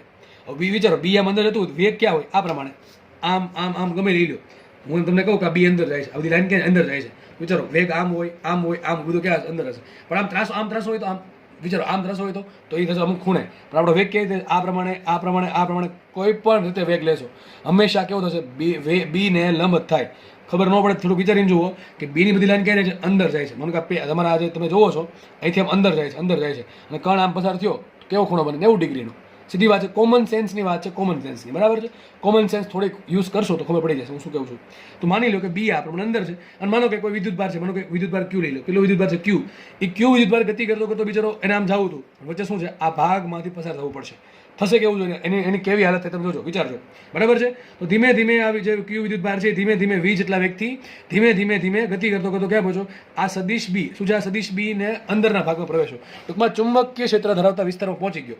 હવે થશે શું? એ વિદ્યુત ભાર Q છે, ટૂંકમાં વિદ્યુત ભાર છે, પોતાની પાસે કંઈક વેગ છે, અને ચુંબકીય ક્ષેત્ર છે. ત્રણ વસ્તુ ભેગી થવી જોઈએ. શું થવી જોઈએ? QVB. તો જ બળ લાગશે. વિદ્યુત ભાર છે, ટૂંકમાં કણ વિદ્યુતભારિત કણ છે, એની પાસે પોતાનો કંઈક વેગ છે, અને ચુંબકીય ક્ષેત્રવાળા વિસ્તારમાં દાખલ થાય છે, તો શું થશે? એના પર બળ લાગવાના ચાન્સીસ છે. મેં એમ કીધું ચાન્સીસ છે ભાઈ, ચાન્સ એટલા માટે છે કે થીટા પણ આમાં આવે છે. હમણાં જોયું આપણે, થીટા 0 હોય તો બળ લાગશે નહીં, એટલે ચાન્સીસ છે. હવે થીટા કેટલો હશે? જો 0 ડિગ્રી કરતા અથવા 180 ડિગ્રી કરતા કોઈ પણ ખૂણો હશે તો બળ 100% લાગશે. તો વિચારો, ચલો આપણા કેસમાં વેગ આમ છે, વિચારો, વેગ છે આ પેનની દિશામાં છે, ટૂંકમાં વેગ ક્યાં છે? આ પેજની દિશામાં. આ જે પેજ છે ને, પેજ એ પેજના સમતલમાં છે. બી ક્યાં છે? પેજને લંબ છે. ક્યાં છે? પેજને લંબ. તો વિચારો, બે વચ્ચે ખૂણો કેટલો બન્યો? બે વચ્ચે ખૂણો બન્યો 90 ડિગ્રી, એટલે લખ્યું એ લંબ રૂપે, બરાબર છે? આ તમને જસ્ટ સમજાવવા માટે એક્ઝામ્પલ છે. બી અંદર જ હોય, બી બહાર પણ હોઈ શકે, આમ પણ હોઈ શકે, આમ પણ હોઈ શકે, કોઈ પણ રીતે બી હોઈ શકે. ટૂંકમાં 100 વાતની એક વાત, કણ ક્યાં દાખલ થાય છે? કણ દાખલ થાય છે બી ને લંબ રૂપે. ક્યાં દાખલ થાય છે? બી ને લંબ રૂપે. વિચારો, થશે શું? ધીમે ધીમે કણ આગળ આવ્યો, જેવો અહીં અંદર દાખલ થયો શું થાય? બી ની અસર આવવા મળશે. બી ની અસર આવે તો વિચારો આવું કંઈક આકૃતિ બનશે. જો મારું એક મિનિટ સમજો, તમે બે પેનથી મદદથી સમજાવું. માનો કે આ જે પેન છે ને, આ પેન બરાબર સિલ્વર કલરની, એ માની લો કે બી છે. ક્યાં છે? બી અંદર તરફ છે, અંદર તરફ જાય છે, અને વેગ આમ છે. સમજો, ખાસ ધ્યાનથી સમજો, બરાબર છે? આ પ્રમાણે ડાયાગ્રામ બનશે. આ બી ક્યાં છે? અંદર છે. બી અંદર છે, આમ અંદર જાય છે, અને આ જે પેન છે એ તમારો વેગ છે, બરાબર? કણનો વેગ છે આ પ્રમાણે. તો ચલો માની લઉં છું આ જેટલી બી થિયરી ભણાવું છું એમાં જસ્ટ ખાલી માની લો Q ધન છે. કેવો છે? ધન છે. બાકી દર વખતે તમારે તમને કેવું પડશે કે ડાયરેક્શન આવશે, ડાયરેક્શન આવશે, એવું તમને કહી દઈશ, બરાબર છે? અત્યારે જસ્ટ માની લો કે Q કેવો ધન છે. ચલો તો આપણે ડાયરેક્શન શોધીએ. કોની? બળની દિશા શોધો. બળનું મૂલ્ય તમને મળી ગયું. બળનું મૂલ્ય શું આવશે? સદિશ F બરાબર Q into V cross B, બરાબર છે? થીટા કેટલો છે? 90 ડિગ્રી. શું બળ કેટલો આવશે? QVB sin theta. એટલે કેટલો આવશે? QVB sin 90. કેટલો આવશે? બળનું મૂલ્ય આવશે QEB આપણે હમણાં જોઈએ એ પ્રમાણે. પણ મારે તમને શીખવાડવું છે, શું શીખવાડવું છે? મારે તમને શીખવાડવું છે કે બળની દિશા ક્યાં છે, બરાબર છે? એ શીખવાડવું. ચલો સમજો. તો ચલો બી અંદર તરફ છે, વેગ આમ છે, તો તમારે શું કરવાનું છે? શોધવાની કોની દિશા? V ક્રોસ B મળે તો બળ મળે. તો બધી આંગળી ક્યાં રાખશું? વિચારો, બધા લોકો આવું કરશે, બધી આંગળી પેન તરફ રાખશું. તો પેન આ પ્રમાણે છે, પેન આ પ્રમાણે. ટૂંકમાં વેગ જે દિશામાં હોય, વેગ આ દિશામાં, તો બધી આંગળી આપણે વેગ દિશામાં રાખશું અને ફેરવશું ક્યાં એને? બધી આંગળી આપણે ફેરવશું B ની દિશામાં. B ક્યાં છે? અંદર તરફ છે. ક્યાં છે? B અંદર તરફ. તો વિચારો, તમે આવું કરી જજો, તમારી બધી આંગળી છે આમ નીચે ફેરવો, ક્યાં આવશે? જો અંગૂઠો તમારો આ પ્રમાણે આવશે. અંગૂઠો ક્યાં આવશે? આમ આવશે. સમજો, ખાસ ફરીથી કહું છું, આ પેન છે અંદર જાય છે. ટૂંકમાં આ જે પેન છે શું બતાવે? અંદર તરફ જતું B દર્શાવે છે. અને આ જે પેન છે ઓરેન્જ કલરની, એ માનો કે વેગ છે. તો તમારી બધી આંગળી આ પ્રમાણે રાખો અને ફેરવો ક્યાં? અંદર B તરફ. તો તમારો અંગૂઠો આ બાજુ આવશે, જમણા હાથનો અંગૂઠો આ બાજુ આવશે. મતલબ શું થયો? કે જેવો આ કણ છે, વિદ્યુત ભારિત કણ, એ ધીમે ધીમે કરતો દાખલ થયો અંદર, જેવો બીમાં, એટલે શરૂઆતમાં વેગ ક્યાં છે? શરૂઆતમાં વેગ છે આ દિશામાં, બરાબર? શરૂઆતમાં વેગ આ દિશામાં હશે. જે વેગથી દાખલ થયો એ દિશામાં વેગ હશે. તો કણનો વેગ આ દિશામાં હશે. અને થશે એવું કે ભાઈ વેગ આમ છે, B અંદર, અને બળ ક્યાં લાગશે? આ દિશામાં. યાદ કરો, અંગૂઠો આ પ્રમાણે આવ્યો હતો, તો અંગૂઠો બળ લાગશે આ પ્રમાણે. વિચારો, તો કણ છે, કણ એને જવું તું બિચારાને આ બાજુ, પણ એના પર શું લાગવા માંડ્યું? બળ લાગવા માંડ્યું. હવે બળ લાગે એટલે શું થાય? એ થોડોક ડિસ્ટ્રેક્ટ થાય. શું થાય? વિચલન પામે. શું પામે?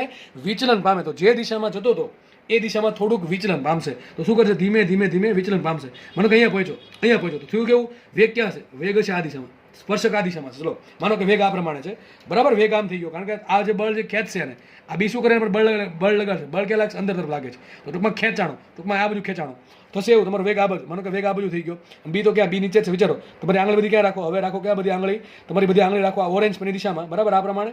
અને ફેરવો ક્યાં? અંદર તરફ ફેરવો. તો અંગૂઠો આવશે આ બાજુ. જો, તો વેગ આવશે હવે આ બાજુ. તો હવે આ બાજુ બળ લાગ્યું, તો થોડુંક હજી ખેંચાશે, તો પાછું ધરક અહીંયા પહોંચી ગયો, તો પાછું વેગ અધર કામ થઈ ગયો છે. તો ક્યાં બળ લાગશે? આ બાજુ લાગશે. ટૂંકમાં પાછું ધીમે આ પ્રમાણે. ટૂંકમાં આ જે એનો વેગ છે, એ વેગ કેવો થઈ જશે ખબર છે? વેગ થઈ જશે સ્પર્શકની દિશામાં. અને બળ ક્યાં લાગશે? બળ લાગશે કેન્દ્ર તરફ. ક્યાં લાગશે? બળ કેન્દ્ર તરફ લાગશે. અને આ પ્રકારની ગતિ કરતા કણ કરશે વર્તુળાકાર ગતિ. કેવી ગતિ? નિયમિત વર્તુળાકાર ગતિ. નિયમિત વર્તુળાકાર ગતિ. મેં તમને રીઝન આપ્યું, કારણ સહિત સમજાવું કેમ નિયમિત વર્તુળાકાર ગતિ કરે છે. કારણ કે કણ પર જે બળ લાગે છે, બળના કારણે વેગ બદલાશે, વેગના કારણે પાછું બળ બદલાશે, પાછી વેગ બદલાડો, પાછું બળ બદલાડો, પાછું વેગ બદલાડો, પાછું બળ બદલાડો, આવું ચાલા કરશે અને સંપૂર્ણ રાઉન્ડ ફેરા કરશે. બરાબર છે? તો આ કેસમાં કણ કેવી ગતિ કરશે? નિયમિત વર્તુળાકાર ગતિ કરે. તમને ખબર છે, નિયમિત વર્તુળાકાર ગતિમાં કણના વેગનું મૂલ્ય v કેવું હોય? અચળ. કેવું હોય? કણના વેગનું મૂલ્ય અચળ હશે. તો જો સાઈડમાં દોર્યું છે, જેટલું કામનું એટલું દોર્યું છે, આ ભાગ કાઢીને અહીં દોરી નાખ્યું છે. તો મતલબ કે જે કણ હતો શરૂઆતમાં ધારો કે v વેગથી દાખલ થયો, અને v વેગથી દાખલ થયો, b ક્યાં અંદર છે, તો બળ લાગશે F. થોડોક આગળ વધ્યો, બળના કારણે થોડોક અંદર ખેંચાણો, તો હવે વેગ થઈ જશે આ બાજુ. બરાબર છે? ટૂંકમાં આ પ્રમાણે બળ લાગ્યા જ કરશે. દરેક પોઈન્ટ પર બળ લાગશે. તો બળ ક્યાં લાગશે? કેન્દ્ર તરફ. ક્યાં લાગશે બળ? કેન્દ્ર તરફ બળ લાગશે. વેગ કેટલો છે? v. અને આના કારણે શું કરશે? કણ નિયમિત વર્તુળાકાર ગતિ કરે. તમને ખબર છે, નિયમિત વર્તુળાકાર ગતિ કરતા પદાર્થ માટે વેગનું મૂલ્ય, એટલે ઝડપ કેવી હોય? દરેક જગ્યાએ સરખી છે. વેગનું મૂલ્ય, ઝડપ કેવી હોય? સરખી હોય. ક્યાં હોય? સ્પર્શકની દિશામાં. કણ પર કયું બળ લાગે? તો કણ પર બળ લાગે કેન્દ્રગામી બળ. કયું બળ લાગે? કેન્દ્રગામી બળ F. એનું મૂલ્ય કેટલું હોય? mv². કેટલું હોય? mv². અથવા તમને સમજાવું, હકીકત શું છે? કેન્દ્ર ત્યાગી બળ. શું છે આ? કેન્દ્ર ત્યાગી બળ. કેન્દ્રગામી બળ કયું છે? આ છે આપણું જે ચુંબકીય બળ છે ને, હું એને સિમ્પલ બતાવું FB વડે. કોના વડે બતાવું? FB. B ફોર, એટલે એમ નથી કે B ફોર બીજું કંઈ, પણ B ફોર ચુંબકીય ક્ષેત્ર. ટૂંકમાં ચુંબકીય ક્ષેત્રને કારણે કેટલું બળ લાગશે? QEB sin theta. થીટા કેટલું છે? 90 ડિગ્રી. કેટલું બળ લાગશે? QEB. હવે આ તરફ અંદર તરફ બળ લાગે છે, તો કણ અંદર ચાલ્યો જવો જોઈએ. જે કણ છે એ ચાલ્યો જવો જોઈએ કેન્દ્ર પાસે, પણ કણ કેન્દ્ર પાસે જતો નથી. ક્યાં ગતિ કરે છે? વર્તુળાકાર ગતિ કરે. મતલબ શું થાય?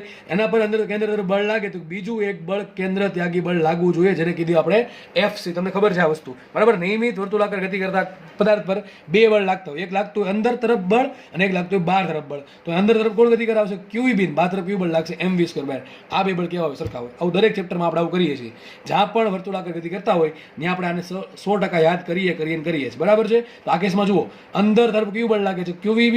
અને સામે કયું બળ લાગે? કેન્દ્ર ત્યાગી બળ. કયું લાગે? mv². બે બળ કેવા હોય? સરખા હોય. તો જસ્ટ અહીંયા સરખાવ્યું છે મેં. FB બરાબર FC. FB કયું છે? તો ચુંબકીય ક્ષેત્રના કારણે એટલું બળ મળે. બરાબર છે ને? આ કોના કારણે મળશે? કેન્દ્ર ત્યાગી બળ છે. શું છે આ? કેન્દ્ર ત્યાગી બળ. બે બળ કેવા હોય? સરખા હોય. સરખા હોય તો જ કણ વર્તુળાકાર ગતિ કરશે.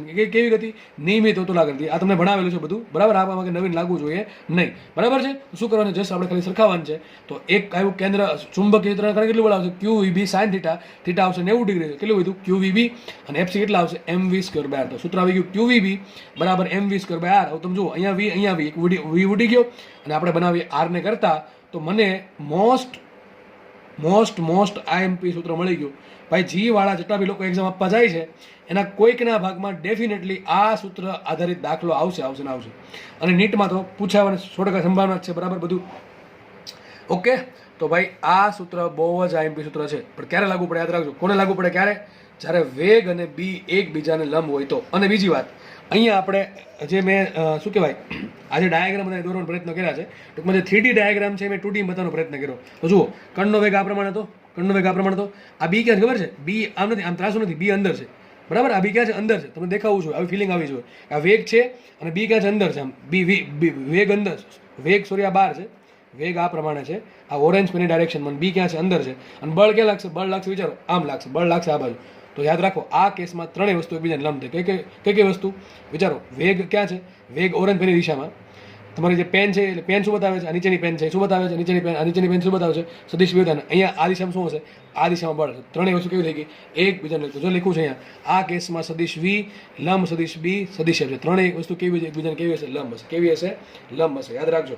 અને તમે એક છે ને આ ડાયાગ્રામ છે મેં બનાવેલું છે આવું, તમે આવું યાદ રાખી શકો છો. આ જે આંગળી છે ને એ વેગ બતાવે. શું બતાવે? વેગ બતાવે. આ જે નીચેની આંગળી છે ને એ બતાવે બી, અને તમારો અંગૂઠો બતાવશે. તમારે હંમેશા ગોઠવી દેવાનું આમ, બરાબર. આમ ગોઠવી દેશો તો તમને ઓટોમેટિક મળી જશે. જોકે ગોખવાની જરૂર છે નહીં, બરાબર. આવું કંઈ યાદ ન રહે શું કરવાનું? વી ક્રોસ બી કરવાનું. આ તો જસ્ટ તમને ટૂંકમાં સમજાવવા માટે સમજાવું છું.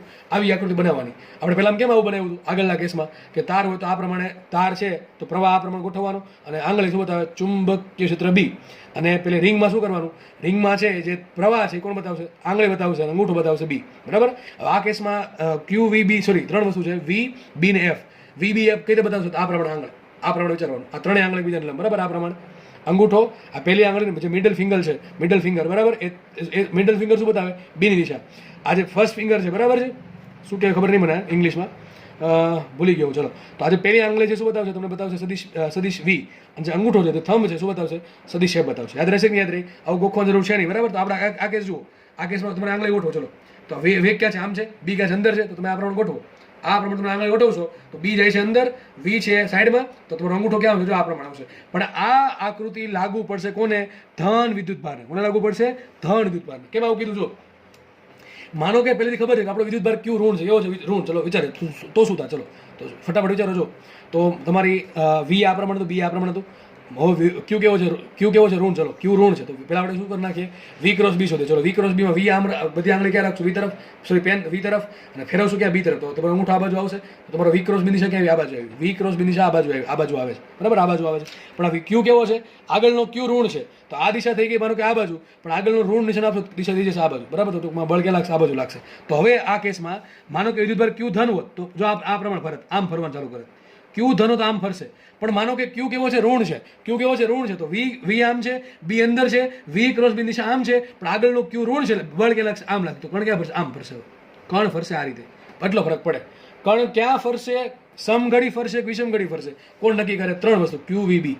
ખાસ યાદ રાખજો ભાઈ, ગોખવાનો પ્રયત્ન કર્યા તો આ ટોપિક રહેવા જ દેજો. ગોખવાનો પ્રયત્ન કરશો અને ખાસ આમાં ડાયરેક્શન મહત્વની છે, બાકી બધું આવડી જશે.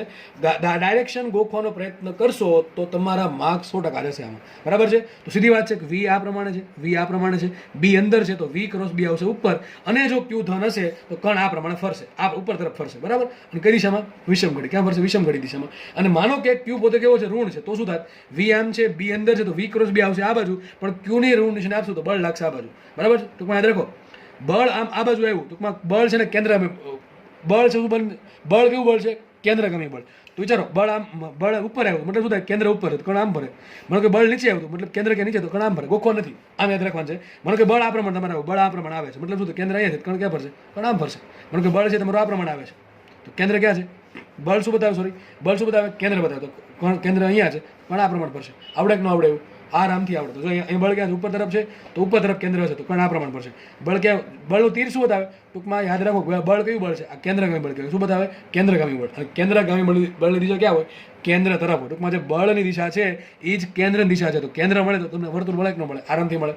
તો યાદ રાખો, જો આ કેસ આપણે જે કેસ ધાર્યો છે એ કેસમાં ક્યુ ધન હોત તો કણ આ પ્રમાણે ફરત, અને જો ક્યુ ઋણ હોત તો કણ નીચે તરફ ફરત.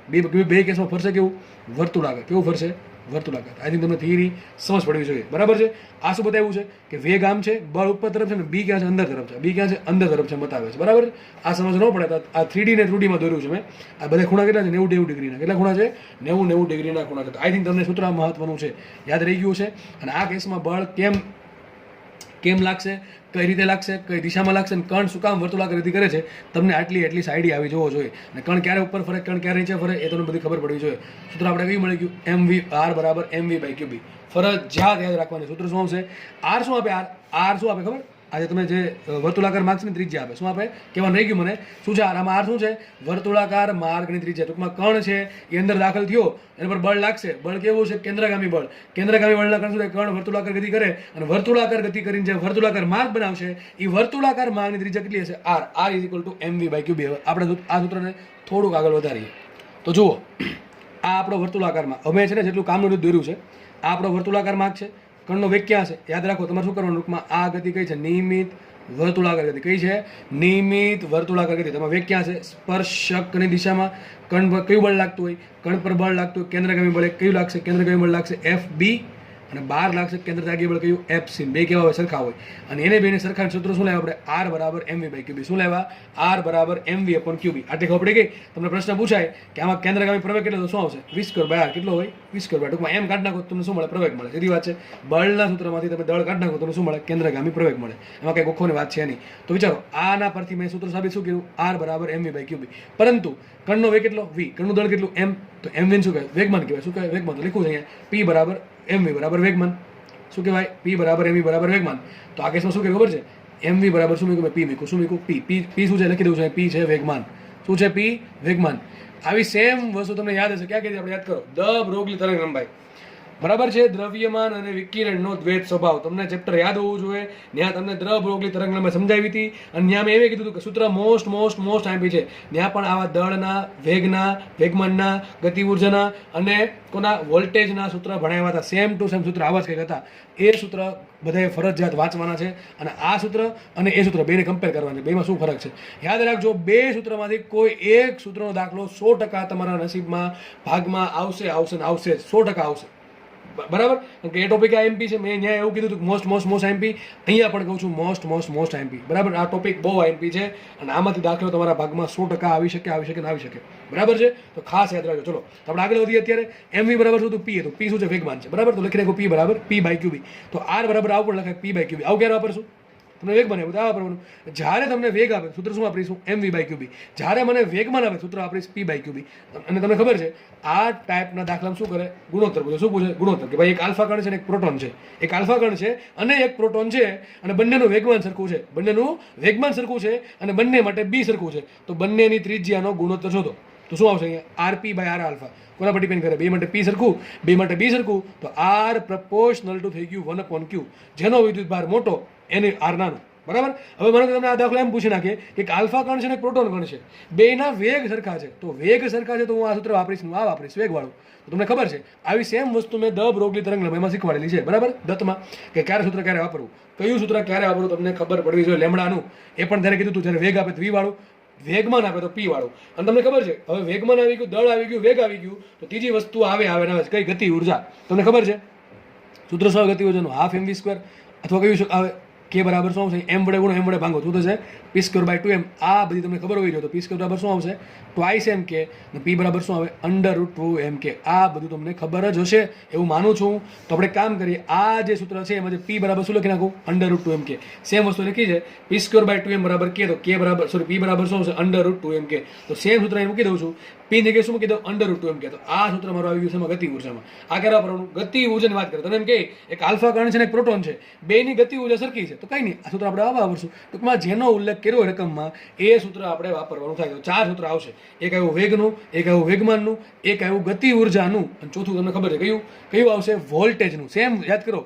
તેમાં પણ સેમ વસ્તુ હતી. દળનું સૂત્ર સોરી એક વેગનું હતું, એક વેગમાનનું હતું, એક ગતિ ઉર્જાનું હતું, એક વોલ્ટેજનું હતું અને હજી એક હતું તાપમાનનું. યાદ કરો 3/2 કેબીટી. આ બધું તમારે યાદ રાખવાની જરૂર છે, મારે નહીં.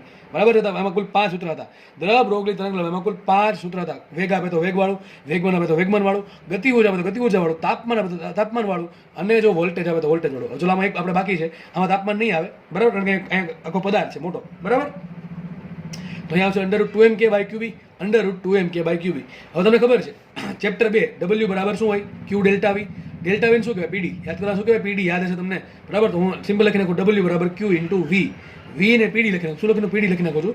હકીકત ડેલ્ટા V શું છે? 2 પોઈન્ટ વચ્ચેનો વોલ્ટેજ ડિફરન્સ. શું છે? 2 પોઈન્ટ વચ્ચેનો વોલ્ટેજ ડિફરન્સ, જેને સિમ્પલ કહેવાય પોટેન્શિયલ ડિફરન્સ. એટલે હું લખી નાખું છું VPD. આ VPD એટલા માટે લખું છું કે ઘણા કન્ફ્યુઝ થઈ જાય. આ V અને આ V માં કન્ફ્યુઝ થાય. એટલે મેં આ સૂત્રમાં શું કર્યું છે? VPD લખ્યું છે. જ્યાં VPD લખ્યું તમારે શું સમજવાનું છે? Voltage difference. શું સમજવાનું છે? Voltage difference. અને તમને ખબર છે આને બરાબર શું લખાય? ડેલ્ટા કે. શું લખાય? ડેલ્ટા કે. અને માનો કે K1 0 છે. સમજી લો કે K1 કે ટૂંકમાં ડેલ્ટા કે જગ્યાએ શું લખી શકું છું? હું લખી શકું Q ઇન્ટુ ડેલ્ટા V. શું લખી શકું? Q into delta V. બરાબર? ડેલ્ટા V કહેશું આપણે VD. Okay, VPD. ઓકે, સૂત્ર બની જશે અહીંયા શું બનશે? R બરાબર √2mk. કે જગ્યાએ શું આવશે? Q into V. QV. આ સૂત્ર આવ્યું QV. અને V શું છે? વોલ્ટેજ છે. ખાસ યાદ રાખજો, V શું છે? વોલ્ટેજ છે. તો R બરાબર √2mq ઇન્ટુ V/QB. આ કેવા વપરાય? વોલ્ટેજ આપ્યું હોય તો તમને રકમમાં કહી દેશે કે એક આલ્ફા કણ છે ને એક તરફ લઈ લો આપણે ઇલેક્ટ્રોન છે, બેના વોલ્ટેજ સરખા છે, તો પછી આગળ ગણતરી કેમ કરશું? તો કંઈ નહીં, જો સૂત્ર શું હતું આપણું? R બરાબર mv/QB. R બરાબર mv/QB. એમાંથી લેવા શું? P/QB. એમાં શું લેવા? √2mk/QB. અને K બરાબર શું મૂક્યું મેં? 2m. એમને રાખ્યા. K બરાબર મૂક્યું Q delta V. Delta V મેં કીધું છે V ઇન્ટુ PD. આ VPD શું બતાવે? વોલ્ટેજ. અને આ જે V શું બતાવે? ખાલી વેગ બતાવે. બસ એ કન્ફ્યુઝ હતા નહીં. હવે જુઓ અહીંયા ઉપર અંડરરૂટમાં Q છે, ખાલી નીચે Q છે. તો એક આપણે ખબર પડે કે ભાઈ નીચે હજી એક અંડરરૂટમાં Q વધે. અહીંયા અંડરરૂટમાં Q છે અને નીચે ખાલી Q છે. અહીંયા અંડરરૂટમાં Q છે. B આપણે લઈ લઈએ આગળ. તો શું આવું પણ લખાય? આ ને આમ પણ લખાય. શું લખાય? R બરાબર 1/B √2mV upon Q. V શું છે? PD છે. ખાસ શું છે? અહીંયા વોલ્ટેજ છે. Q શું છે? વિદ્યુત ભાર. M છે દળ અને B છે ચુંબકીય ક્ષેત્ર. તો બધા સૂત્ર અહીંયા આવી ગયા. આ પેજ તમારા માટે IMP. આ પેજ 100% તમારા માટે IMP પેજ છે. બરાબર છે? 100% દાખલો અહીંથી પૂછાય. ખાસ યાદ રાખજો. હવે અહીંયા છે ને મેં જસ્ટ આપણે જે દાખલામાં પૂછાઈ શકે એવા અલગ અલગ વિદ્યુત ભારિત કણોની તમને નોટ આપેલી છે. જો કે તમને બધાને બધું આવડતું હશે, કારણ કે આપણે ઘણા બધા ચેપ્ટર ચલાવ્યા છે. એમાં આ બધી વસ્તુ ઘણી બધી વખત આવે કે ચલો માનો કે તમને ઇલેક્ટ્રોન આપ્યો, તો આમાં મોસ્ટલી બે જ વસ્તુ આવશે, દળ આવશે ને કોણ આવશે? વિદ્યુત ભાર Q આવશે. તો દરેક માટે વિદ્યુત ભાર કેટલો છે, દળ કેટલું છે, એની જસ્ટ મેં ખાલી સરખામણી કરી છે. બાકી તમને લગભગ તમને આ બધું આવડતું જ હોવું જોઈએ, આ બધી વસ્તુ. બરાબર છે? તો આપણે ખબર છે ઇલેક્ટ્રોન આપે દળ કેટલું હોય? ઇલેક્ટ્રોન દળ હોય ME જેટલું અને વિદ્યુત ભાર કેટલો હોય? -E જેટલો. હવે જ્યારે તમે સૂત્રમાં કિંમત મૂકો ને, સૂત્ર માઇનસ નહીં મૂકવાનું. એ માઇનસ શું બતાવશે? એ માઇનસનો યુઝ ક્યાં કરશું આપણે? દિશા શોધવા માટે. કોણ દિશા શોધવા માટે? બળની દિશા શોધવા માટે. ડાયા થઈને -E મૂકતા નહીં. બરાબર કે નહીં? એટલી નોલેજ તો તમને હશે જ તે. બરાબર છે? ત્રિજ્યા ઋણમાં ના હોય તો માઇનસ શું બતાવે? માઇનસનો યુઝ ક્યાં કરશું આપણે? બળની ડાયરેક્શન શોધવા માટે. બરાબર છે? સીધી વાત છે. અને સીધી વાત છે કે ભાઈ ઇલેક્ટ્રોન જે ઋણ છે, તો જે દિશામાં ધન વિદ્યુતભાર પર બળ લાગતું હશે એની વિરુદ્ધ દિશામાં બળ લાગશે. જેમ કે માનો કે ધન વિદ્યુતભાર કણ પ્રોટોન છે, એક પ્રોટોન છે અને એક ઇલેક્ટ્રોન છે. બરાબર છે? તો પ્રોટોન પર જે દિશામાં બળ લાગશે એની કરતાં વિરુદ્ધ દિશામાં બળ લાગશે. હમણાં જોયું આપણે કે ભાઈ કણ ધન વિદ્યુતભારિત આમ ગતિ કરે તો ઋણ વિદ્યુતભારિત આમ ગતિ કરતો હતો. બરાબર છે? એનું કારણ આ છે કે એને માઇનસ છે, એને કારણે બળ વિરુદ્ધ દિશામાં લાગે.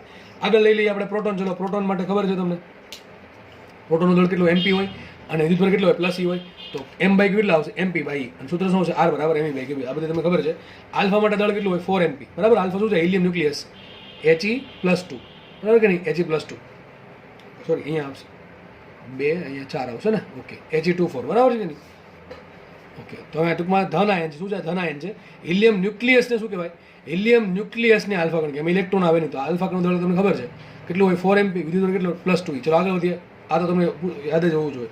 Hydrogen ion. શું કીધું છે મેં? હાઇડ્રોજન આયનની વાત કરું છું. હવે આપણે સિમ્પલ સોલ્યુશન લખ્યું 1H1. આ શું છે? હાઇડ્રોજન છે. માનો કે આયન છે તો ઇલેક્ટ્રોન તો હશે નહીં, તો ઇલેક્ટ્રોન 0 હશે. હવે હાઇડ્રોજનમાં શું હોય? તો તમને ખબર છે એક પ્રોટોન હોય, 0 ન્યુટ્રોન હોય. તો વિચારો આમાં દળ કેટલું થાય? તો આમાં એક પ્રોટોન છે, 0 ન્યુટ્રોન છે. ઇલેક્ટ્રોન તો છે જ નહીં, કારણ કે મેં આયન કીધું એટલા માટે. આયન કહું તો ઇલેક્ટ્રોન નહીં હોય. બરાબર? તો વિધું શું? એક પ્રોટોન ને 0 ન્યુટ્રોન. તો એક પ્રોટોન અને 0 ન્યુટ્રોનનું દળ કેટલું? પ્રોટોન એક જ છે તો દળ શું આવશે? દળ બરાબર આવશે Me અને વિદ્યુતભાર શું આવશે? Q બરાબર +E. બરાબર? માનો કે હું તમને એમ કહું ડ્યુટેરોન આયન. શું કહું છું? ડ્યુટેરોન આયન. તો હાઇડ્રોજનમાં ડ્યુટેરોનમાં શું છે? હાઇડ્રોજન, ડ્યુટેરોન અને ટ્રિટિયમ આયન ત્રણેય એકબીજા શું છે? આઇસોટોપ એટલે સમસ્થાનિકો છે. ત્રણેયમાં પ્રોટોન સરખા હોય પણ ન્યુટ્રોન વધઘટ હોય. બરાબર છે. આમાં 0 ન્યુટ્રોન, આમાં 1 ન્યુટ્રોન ને આમાં 2 ન્યુટ્રોન. અને શું કહેવાય 1h1 આને કહેવાય 1h2 આને કહેવાય 1h3. પણ આયન છે એટલે આપણે અહીં શું આવશે ટૂંકમાં આયન છે એટલે શું છે આયન છે તો ઇલેક્ટ્રોન 0 આવે, 0 ઇલેક્ટ્રોન, આમાં પણ 0 ઇલેક્ટ્રોન. ટૂંકમાં ઇલેક્ટ્રોન લેશું નહીં આપણે. વાત કરીએ ડ્યુટેરિયમ આયનની તો ડ્યુટેરિયમમાં શું થાય 1h2 ટૂંકમાં એમાં 1 પ્રોટોન છે અને 2 છે ટૂંકમાં 1 ન્યુટ્રોન હશે. બરાબર, અહીંયા 1 પ્રોટોન અને 0 ન્યુટ્રોન, અહીંયા 1 પ્રોટોન ને 1 ન્યુટ્રોન. ચલો વિદ્યુતભાર કેટલો તો પ્રોટોન ભાઈ કેટલો વિદ્યુતભાર હોય 1 છે એટલે 1 પ્લસ જેટલો હશે. ન્યુટ્રોન માં તો વિદ્યુતભાર હોય નહીં એટલે કુલ વિદ્યુતભાર કેટલો આવશે ડ્યુટેરિયમનો કુલ વિદ્યુતભાર થાય પ્લસ ઈ અને ડ્યુટેરિયમનું દળ કેટલું થાય તો 1 પ્રોટોનનું દળ અને 1 ન્યુટ્રોનનું દળ લગભગ આપણને ખબર છે દળ છે ઘડીક અવગણી નાખીએ તો બેના દળ સરખા હશે. કેટલું દળ આવશે 2mp. કેટલું દળ આવશે 2mp, સોરી 2m અહીંયા mp આવશે, સોરી mp આવશે. તો હાઇડ્રોજનનું વિદ્યુતભાર પ્લસ ઈ, ડ્યુટેરિયમનો વિદ્યુતભાર પ્લસ ઈ, હાઇડ્રોજનનું દળ શું mp અને ડ્યુટેરિયમનું દળ 2mp. ગોખવાની વાત જ નથી આમાં આવતી. બરાબર, છેલ્લું લઈ લઈએ ટ્રિટિયમ આયન. ચલો ટ્રિટિયમમાં શું છે તો ભાઈ 1 પ્રોટોન અને 2 ન્યુટ્રોન, 2 ને 1 3 એટલે ઉપર 3 આવ્યું, અહીંયા 1 શું બતાવે 1 પ્રોટોન અને 3 શું બતાવે 3 નો કુલ સરવાળો. બરાબર છે, આ એ છે. બરાબર, એ છે પ્રોટોન અને ન્યુટ્રોનની કુલ સંખ્યા. કેટલું થઈ ગયું કુલ 3 થઈ ગયું. તો 2 ન્યુટ્રોન હોય અને 1 પ્રોટોન હોય. તો ટ્રિટિયમમાં 1 પ્રોટોન ને 2 ન્યુટ્રોન હોય અને શું હોય 0 ઇલેક્ટ્રોન હોય. દળ કેટલું આવશે ચલો તો 1 પ્રોટોન ને 2 ન્યુટ્રોન દળ કેટલું 3mp, વિદ્યુતભાર કેટલો પ્લસ ઈ. બરાબર, આટલું કામ લાગશે કારણ કે જો સૂત્ર કયું R બરાબર mv/qb, અહીં p/qb twice mk/qb twice mqvpd upon 1/b. તો બધી જગ્યાએ બે વસ્તુ જરૂર પડે q ને b ની, કોઈ જરૂર પડે q ને b ની. અને આમાંથી મોટા ભાગના દાખલા શું પૂછાય સરખામણીના. તમને આવો કહી દેશે કે ભાઈ એક ટ્રિટિયમ આયન લઈ લો, ટ્રિટિયમ આયન યાદ રાખો, ટ્રિટિયમ આયન અને પ્રોટોન. દાખલો કંઈક આવો પૂછો ટ્રિટિયમ આયન અને પ્રોટોન સમાન બીમાં, સમાન બી ધરાવતા ક્ષેત્રમાં, પછી આગળ લખે સમાન ગતિ ઉર્જાથી દાખલ થાય છે. શું કહે છે ટ્રિટિયમ આયન અને પ્રોટોન સમાન ચુંબકીય ક્ષેત્રમાં સમાન ગતિ ઉર્જાથી ચુંબકીય ક્ષેત્ર બીને લંબ રૂપે દાખલ થાય છે. તો બંનેની ત્રિજ્યાનો ગુણોત્તર શોધો. આપણે તરત બુદ્ધિ હાલે કે ભાઈ મારે ગતિ ઉર્જા એટલે આ સૂત્ર વાપરવાનું છે. હવે R બરાબર √2 mk/qb, એટલે 2 સરખા બધે એમાં k બેનું સરખું કીધું છે, b બેનું સરખું કીધું. કીધું શું R proportional to √m/q. શું કીધું R જો તમને સમજાવું દાખલા કેવા પૂછાય અને આ તેનો દાખલા હું ગણાવીશ નહીં. બરાબર, તમને આવડવા જોઈએ એટલું. તો R proportional to શું √m/q. તો તમારે શું મૂકવું પડે પ્રોટોનનું દળ ભાગ્યા પ્રોટોનનો વિદ્યુતભાર, ટૂંકમાં દળનો વર્ગમૂળ અને ભાગ્યા વિદ્યુતભાર, અને ટ્રિટિયમનું દળનું વર્ગમૂળ છે તમારે ટ્રિટિયમનો વિદ્યુતભાર. તમારે આ થિયરી લાગુ પડશે. પ્રોટોનનું દળ કેટલું હોય mp, એનો વિદ્યુતભાર કેટલો હોય પ્લસ ઈ. એ જ રીતે ટ્રિટિયમનું દળ કેટલું 3mp, વિદ્યુતભાર કેટલો પ્લસ ઈ. બે મૂકી દો કરનો R1 ભાગ્યા R2 તો જવાબ આવી જશે. તો આ પ્રમાણે દાખલા આપણે ગણશું. બરાબર, તો અહીંયા રાખીએ. નેક્સ્ટ લેક્ચરમાં આપણે આગળ વધશું અહીંથી.